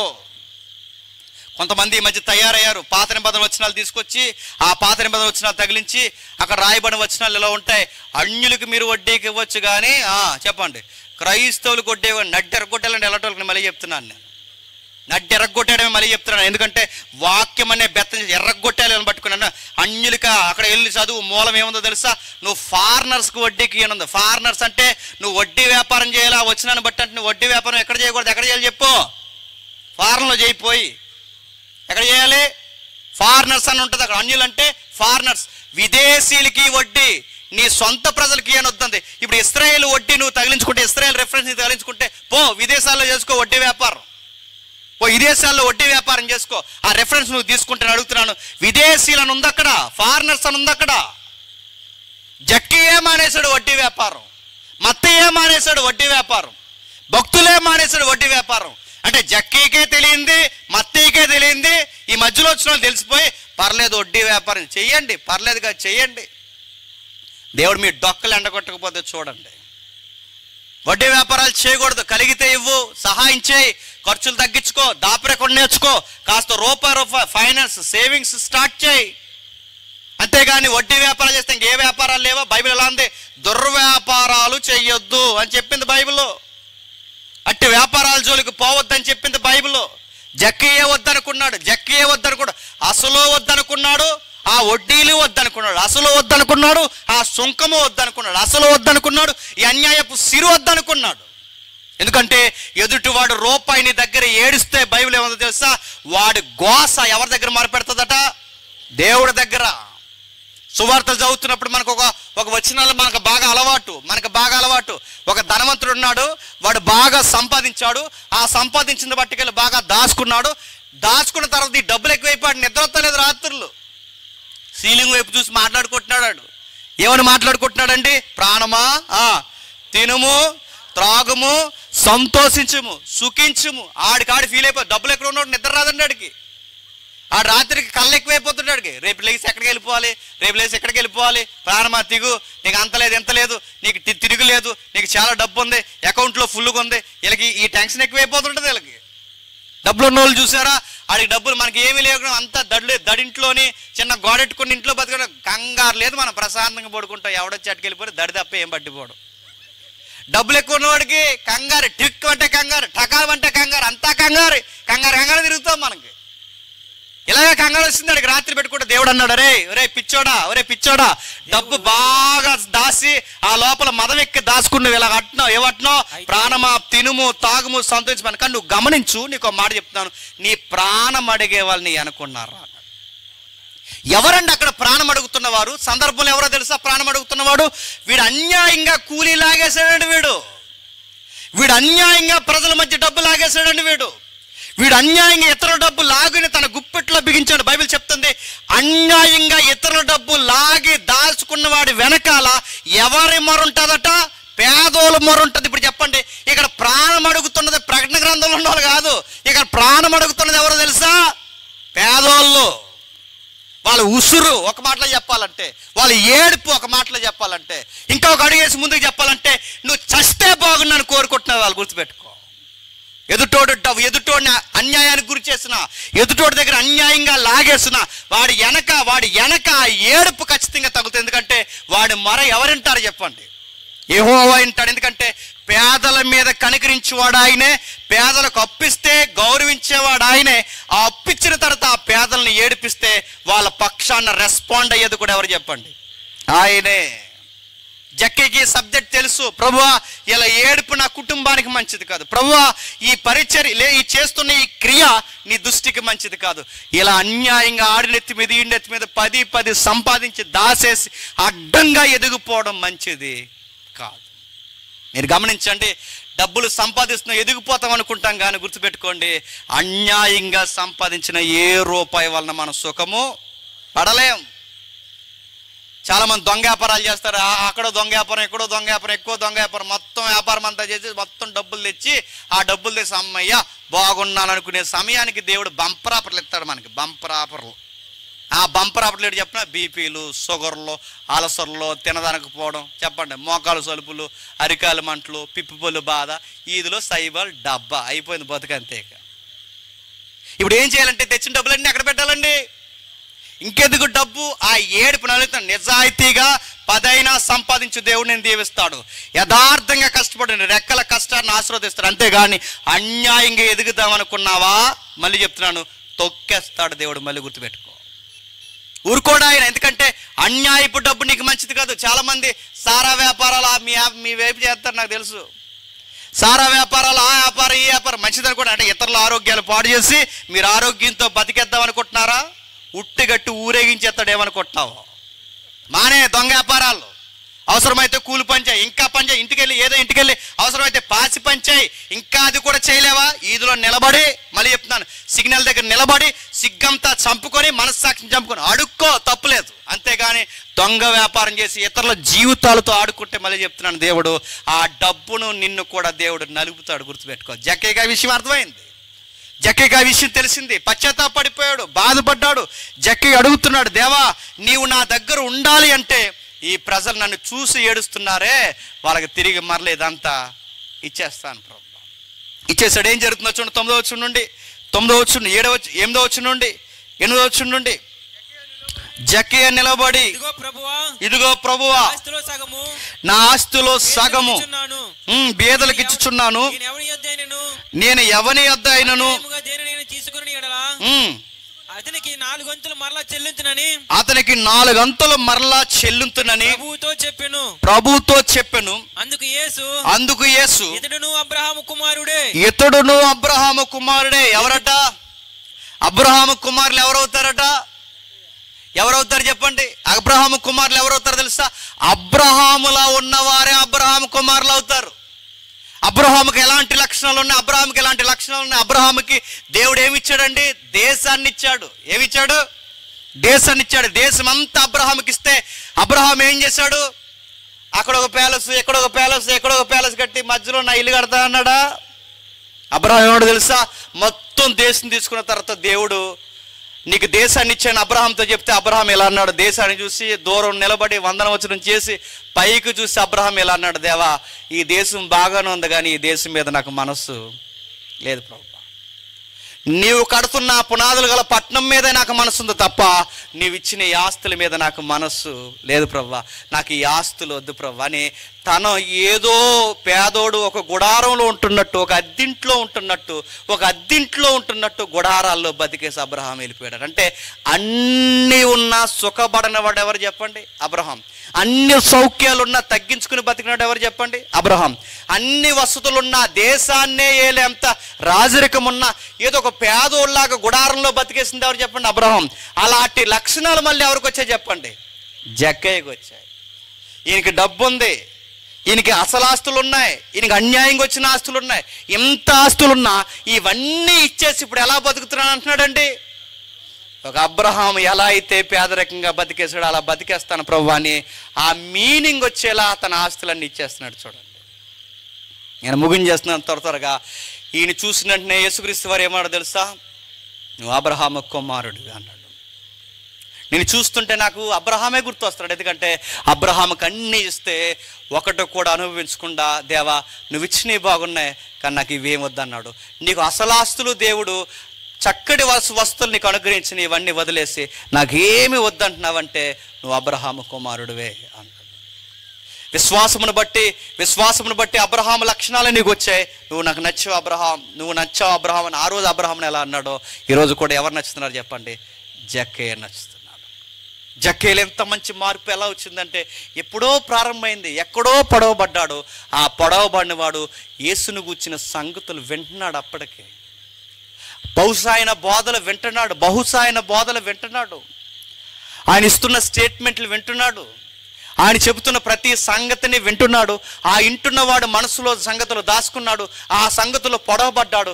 ఆ సంగతులు విన్నవాడు ఆశ కలిగిన వాడు గనకే నేరుగా ఎవరిని చూడడానికి వచ్చాడు చెప్పండి? తనను గూర్చి వింటున్నవాడిని చూడడానికి వచ్చాడంటే దాని అర్థం ఏంటంటే అప్పటికే యేసుక్రీస్తుని గూర్చి చెప్పండి వింటున్నాడు. ఆయన చూడాలని వస్తున్నాడంటే అప్పటికే వింటున్నాడంటే అప్పటికే యేసుక్రీస్తు అని గురించి ఈయనకి తెలుసు అంటే తెలుసు గనకే చూడడానికి వస్తున్నాడు. వచ్చిన వాడు వచ్చి సరాచరి చూస్తున్నాడు. 9వ వచనంలో ఏం జరుగుతుందో చూడండి. 9వ వచనంలో కిందకి అందుకు యేసు ఇతడును అబ్రహాము కుమారుడే కనుక నేడు ఈ ఇంటికి రక్షణ వచ్చి ఉన్నది నశించిన దానిని ఎతికి రక్షించుటకు మనుష్య కుమారుడు వచ్చి ఉండెను. అతనితో చెప్పును. బాగా వినండి. చాలా మంది యేసుక్రీస్తు వారిని చూడడానికి వచ్చారండి. చాలా మంది వచ్చారు. ఎంతమంది వచ్చారంటే అద్భుతాలు చూడడానికి వచ్చిన వాళ్ళు ఉన్నారు లేదా? ఆయన ఏదో ఒక రొట్టె పెడతారని వచ్చి చూడడానికి వచ్చిన వాళ్ళు ఉన్నారు. కొంతమంది ఆయన రోగాలు తగ్గిస్తారని చూడడానికి వచ్చిన వాళ్ళు ఉన్నారు. ఆయన చేసే ఆశ్చర్యకార్యాలు చూడడానికి వచ్చిన వారు ఉన్నారు. చాలా మంది ఏ రోజు లాంటి వాడు కూడా ఒక్కసారి ఆ నజరేయుడైన యేసును చూడాలనుకున్నారు. చాలా మంది రకరకాలు చూడాలనుకున్నారు. కానీ జక్కయ్య మాత్రం విచిత్రంగా అనుకున్నాడు. ఏమనుకున్నాడు తెలుసా? ఆయన చూస్తే బాగుండు అనుకోలేదు. యేసుక్రీస్తుని కొరకు ఆసక్తిగా ఉన్నవాడు చూసి ఆ రోజే తనను గురించి మంచి నిర్ణయం తీసుకోవాలని ఏమెక్కాడు చెప్పండి? చెట్టు ఎక్కాడు. గమనించండి, విచిత్రంగా అనిపించే మాట ఏంటో తెలుసా? ఆ చెట్టు బాగా వినాలి, ఎన్ని సంవత్సరాల క్రితం మొలిసిందో తెలియదు, కానీ అది ఎప్పుడు ఇత్తనంగా స్టార్ట్ అయిందో తెలియదు, కానీ అది ఎప్పుడు మొలకెత్తి ఇంత వాయుస్సు కలిగి జీవించిందో తెలియదు. కానీ ఒక్క మాటలో చెప్పాలంటే ఆ చెట్టు ఎవరి కొరకు పుట్టిందో చెప్పండి? జక్కయ్య కొరకే పుట్టింది అన్నట్టుంది. ఆ చెట్టు ఎవరి కొరకు? జక్కయ్య కొరకే. ఎందుకంటే ఆ చెట్టు జీవితం ధన్యమైపోయింది. ఎంత ధన్యం అంటే యేసు ప్రభు కోరుకున్న ఒక ఆత్మను మోసే చెట్టు అయిపోయింది అది. అంటే దాని పుట్టుక ఎందుకు జరిగింది? సృష్టిలో ఏది కూడా ఊరకే జరగదండి, దానికి ఒక పర్పస్ ఉంటుంది. ఆ పర్పస్ వెనకాల దీనికి ఉన్న దాని చిత్తం ఏంటి, దేవుని చిత్తం ఏంటి అని అడిగితే, ఒకరోజు జక్కయ్యను మోయడానికే జక్కయ్య పుట్టక ముందే ఆ చెట్టు పుట్టింది. ఎవరి కొరకు చెప్పండి? జక్కయ్య కొరకు. జక్కయ్యని కొరకు దేవుడు ప్రేమించి ఒక చెట్టుని పుట్టించాడు.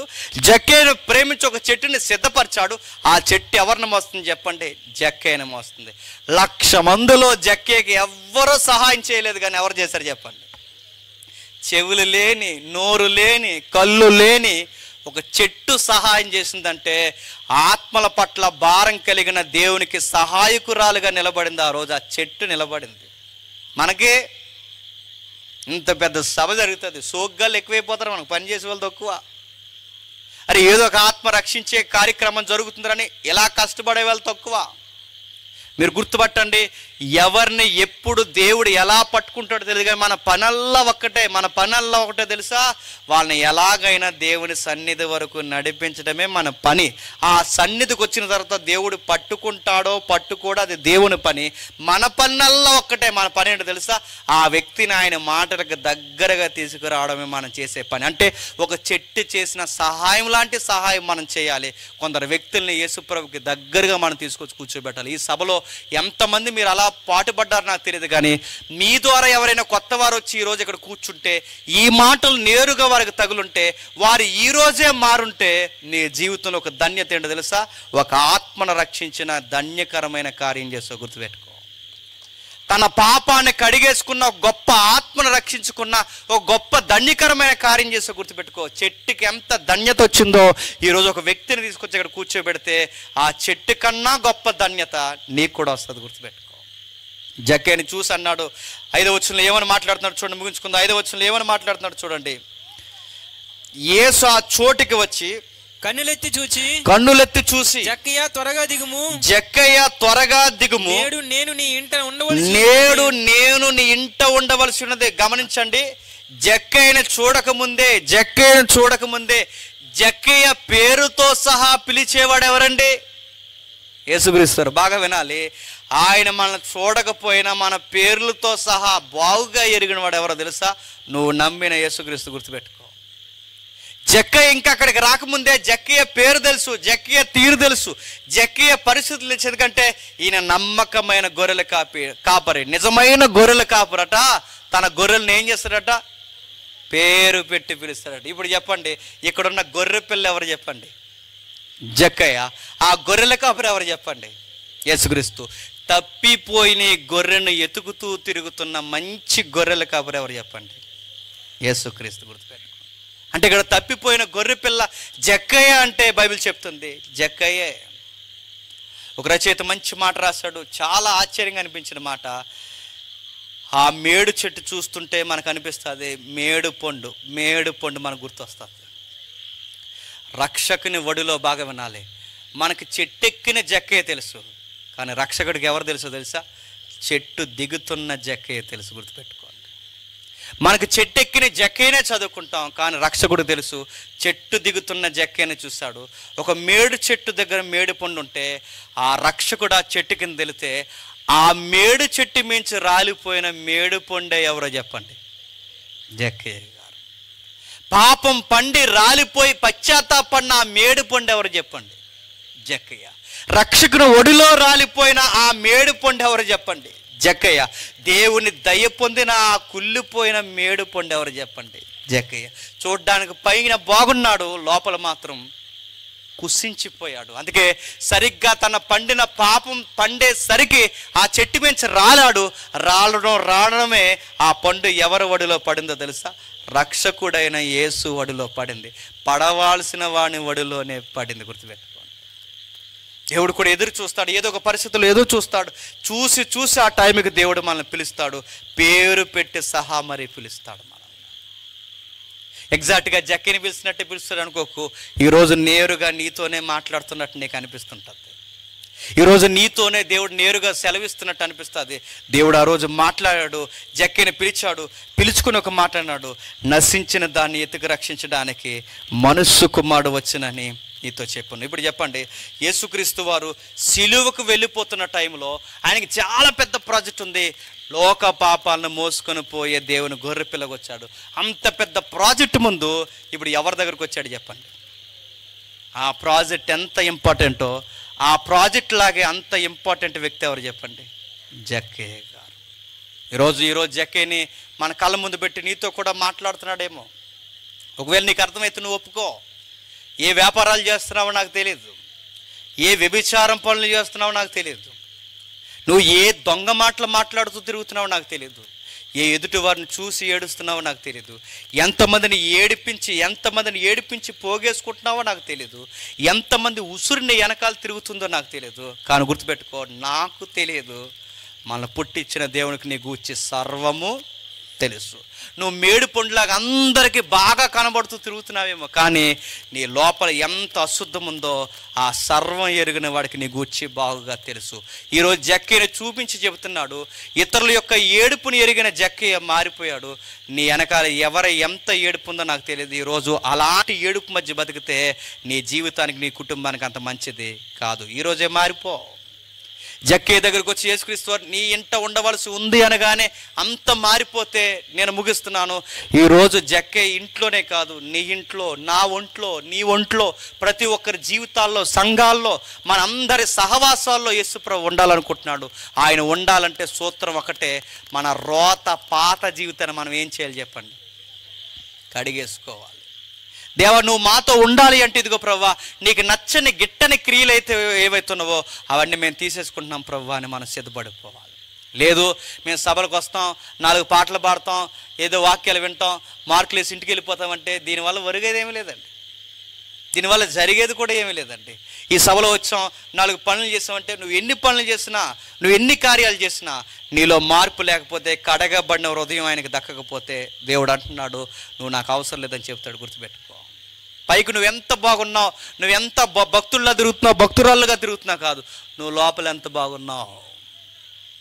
పేరుకు తగ్గ జక్కయ్య గతంలో లేడు, ఇప్పుడు పేరుకు తగ్గ జక్కయ్య అయిపోయాడు.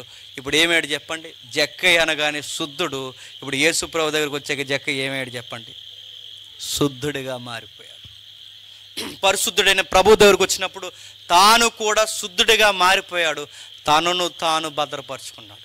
ఎంతమంది ఉన్నారు ఆ రోజు ఎరుకో పట్టణంలో, లక్షల మంది మధ్య యేసుక్రీస్తు వారు ఆ ఒక్క జక్కయ్యని పట్టుకున్నాడు. ఎంతమంది మారుతారో నాకు తెలియదు, కానీ ఎవరో ఉన్నారండి దేవుడికి కావలసిన వారు. అందుకే ఈరోజు నీతోనే మాట్లాడుతున్నాడు. గుర్తుపెట్టుకో. ఇప్పటికే రక్షణ లేకుంటే జాగ్రత్త, నశించిపోయే దానిలో నువ్వు కూడా ఉన్నావు అని మర్చిపోకు. ఇప్పటికే నీకు ఏమాత్రం బాప్టిజం అనుభవాలు లేకపోతే జాగ్రత్త, నశించిపోతున్న వారిలో నీ ఒక్కడే ఉన్నాయేమో. మీరు అనుకుంటారు సభ ఎంతమంది కోసం పెట్టారని. నేను అనుకోనండి, ఎవడో ఒకడు ఉంటాడండి దేవుడికి కావాల్సిన వాడు.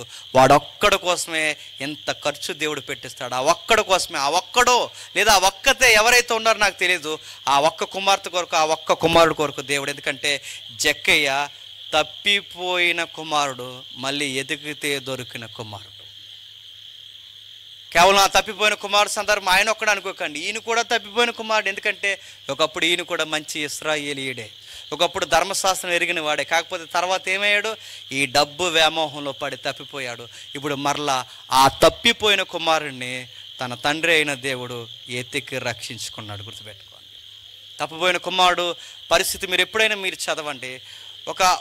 ఒక చరిత్రకారుడు ఆ చరిత్రను వివరిస్తూ ఒక డ్రాయింగ్ చేస్తాడు. ఎప్పుడైనా మీరు చూడండి, నెట్లో దొరికితే చాలా విచిత్రంగా ఉంటుందండి ఆ డ్రాయింగ్ చూస్తుంటే. ఆ తప్పిపోయిన కుమారుడు వెళ్ళిపోతాడు, ఆస్తులన్నీ పాడు చేసుకుని మళ్ళీ తిరిగి వస్తుంటాడు.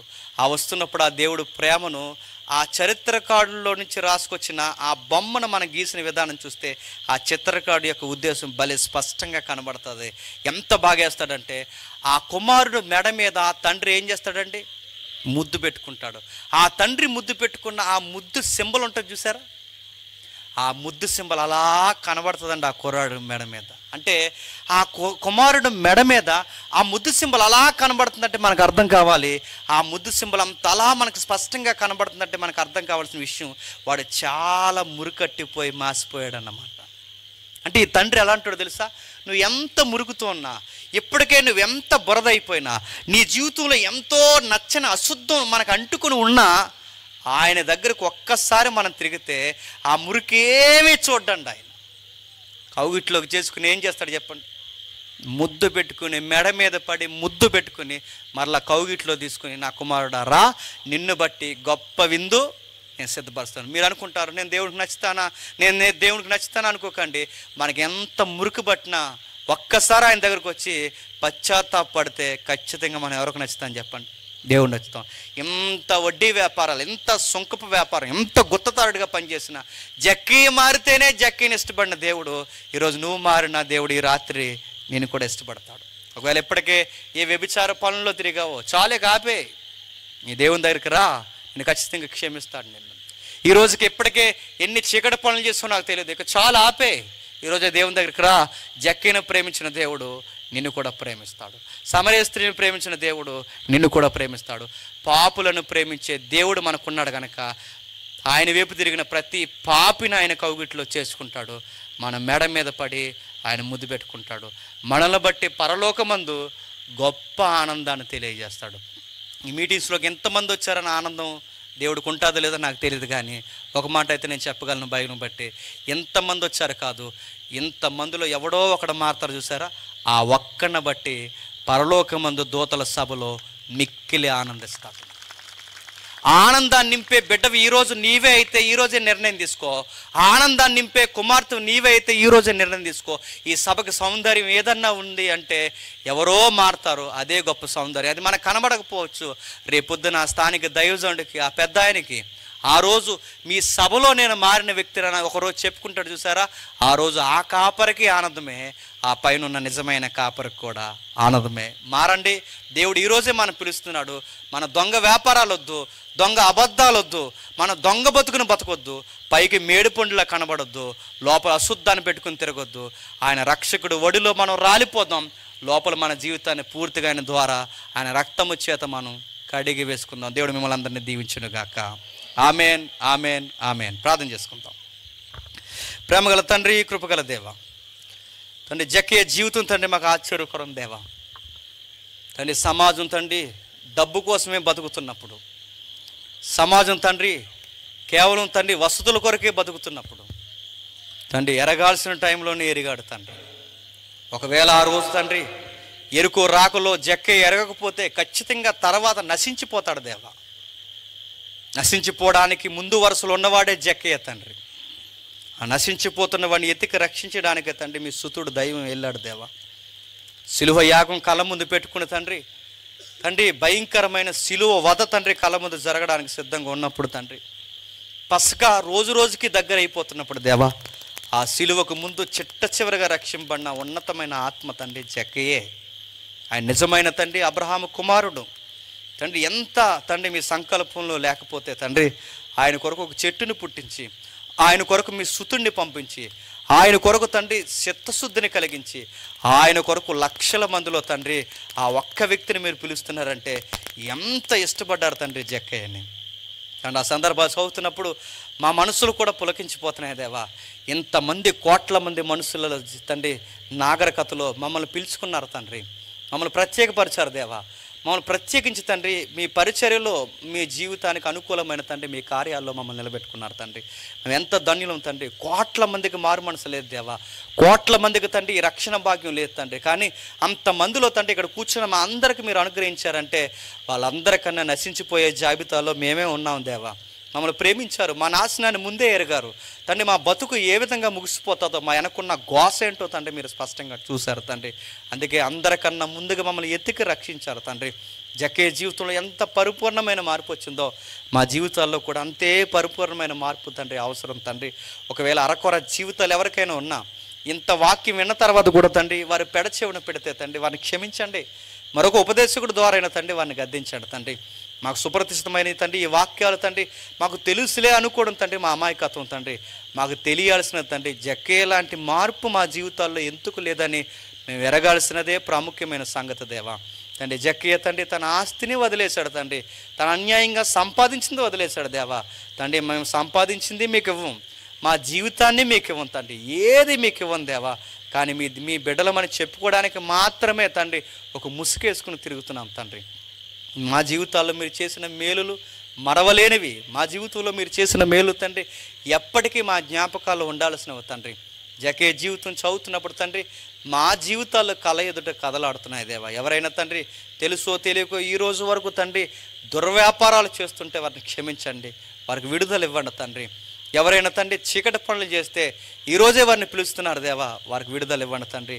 మీ ప్రేమను ఏమాత్రం తండ్రి మేము దూరం చేయక, మీ ప్రేమను ఏమాత్రం మేము విడవక తండ్రి, మీ ప్రేమను తండ్రి గుర్తెరిగిన వారుగా మమ్మల్ని దేవుడు పిలిచాడని తండ్రి ఒక్క మాటకి జక్కయ్య కదిలిపోతే తండ్రి ఎన్ని ప్రసంగాలు వింటున్నాం తండ్రి, వందల ప్రసంగాలు వింటున్నాం, వందల ఉపదేశాలు వింటున్నాం, ఎన్నో రక్షణ కీర్తనలు మేము వింటున్నాం, ఎన్నో సభలకు వెళుతున్నాం తండ్రి. ఇన్ని మాటలు ఒక్కటి కూడా మమ్మల్ని మారుస్తా లేదంటే మేము ఎంత కఠినాత్మలుగా ఉన్నామో తండ్రి మాకు అర్థమవుతుంది తండ్రి. జక్కయ్య ఒక్క మాటకే మారిపోయాడు తండ్రి, ఉండవలసి ఉన్నది అన్న ఒక్క మాటకే మారిపోతే తండ్రి మిమ్మల్ని పిలుస్తున్నాడు, మిమ్మల్ని ప్రేమిస్తున్నాడు, ఈరోజు మీ కొరకు ఎదురు చూస్తున్నాడు. ఇన్ని మాటలు తండ్రి మీ ప్రజలకు చెబుతున్నా కొందరు మారని కఠినాత్ములుగా ఉంటే వారి ఆత్మలకు వారి ఉత్తరవాదుల దేవా. మేము చెప్పాల్సిన విషయాలు చెప్పాం, మేము తిరిగి వెళుతున్నాం తండ్రి. మేము మా ఇచ్చిన పాత్ర మేము పోషించాం, మిగిలిన కార్యం మీదే తండ్రి. మారిన వారు ధన్యులు, మారిన వారు వారి ఆత్మలకు వారి ఉత్తరవాదులు తండ్రి. మీ కుమారుని బట్టి ప్రార్థిస్తున్నాం తండ్రి.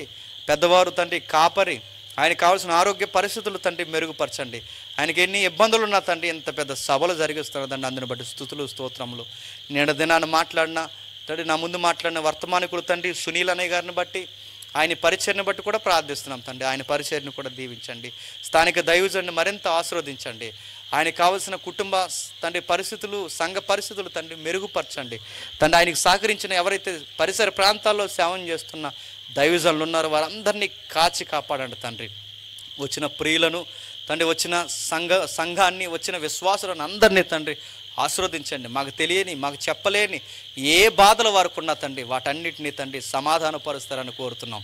మమ్మల్ని శత్రులుగా భావించి మమ్మల్ని హేళన చేసి మా మీద నిందలు మోపుతున్న వారు ఎవరైనా ఉంటే వారిని క్షమిస్తారని కోరుతూ అందరినీ మీ చేతులకు అప్పగిస్తూ క్రీస్తున్నామని ప్రార్థన సమర్పిస్తున్నాం తండ్రి. Amen, amen, amen. సెలవు. చెప్పలు కొడదాం. చక్కని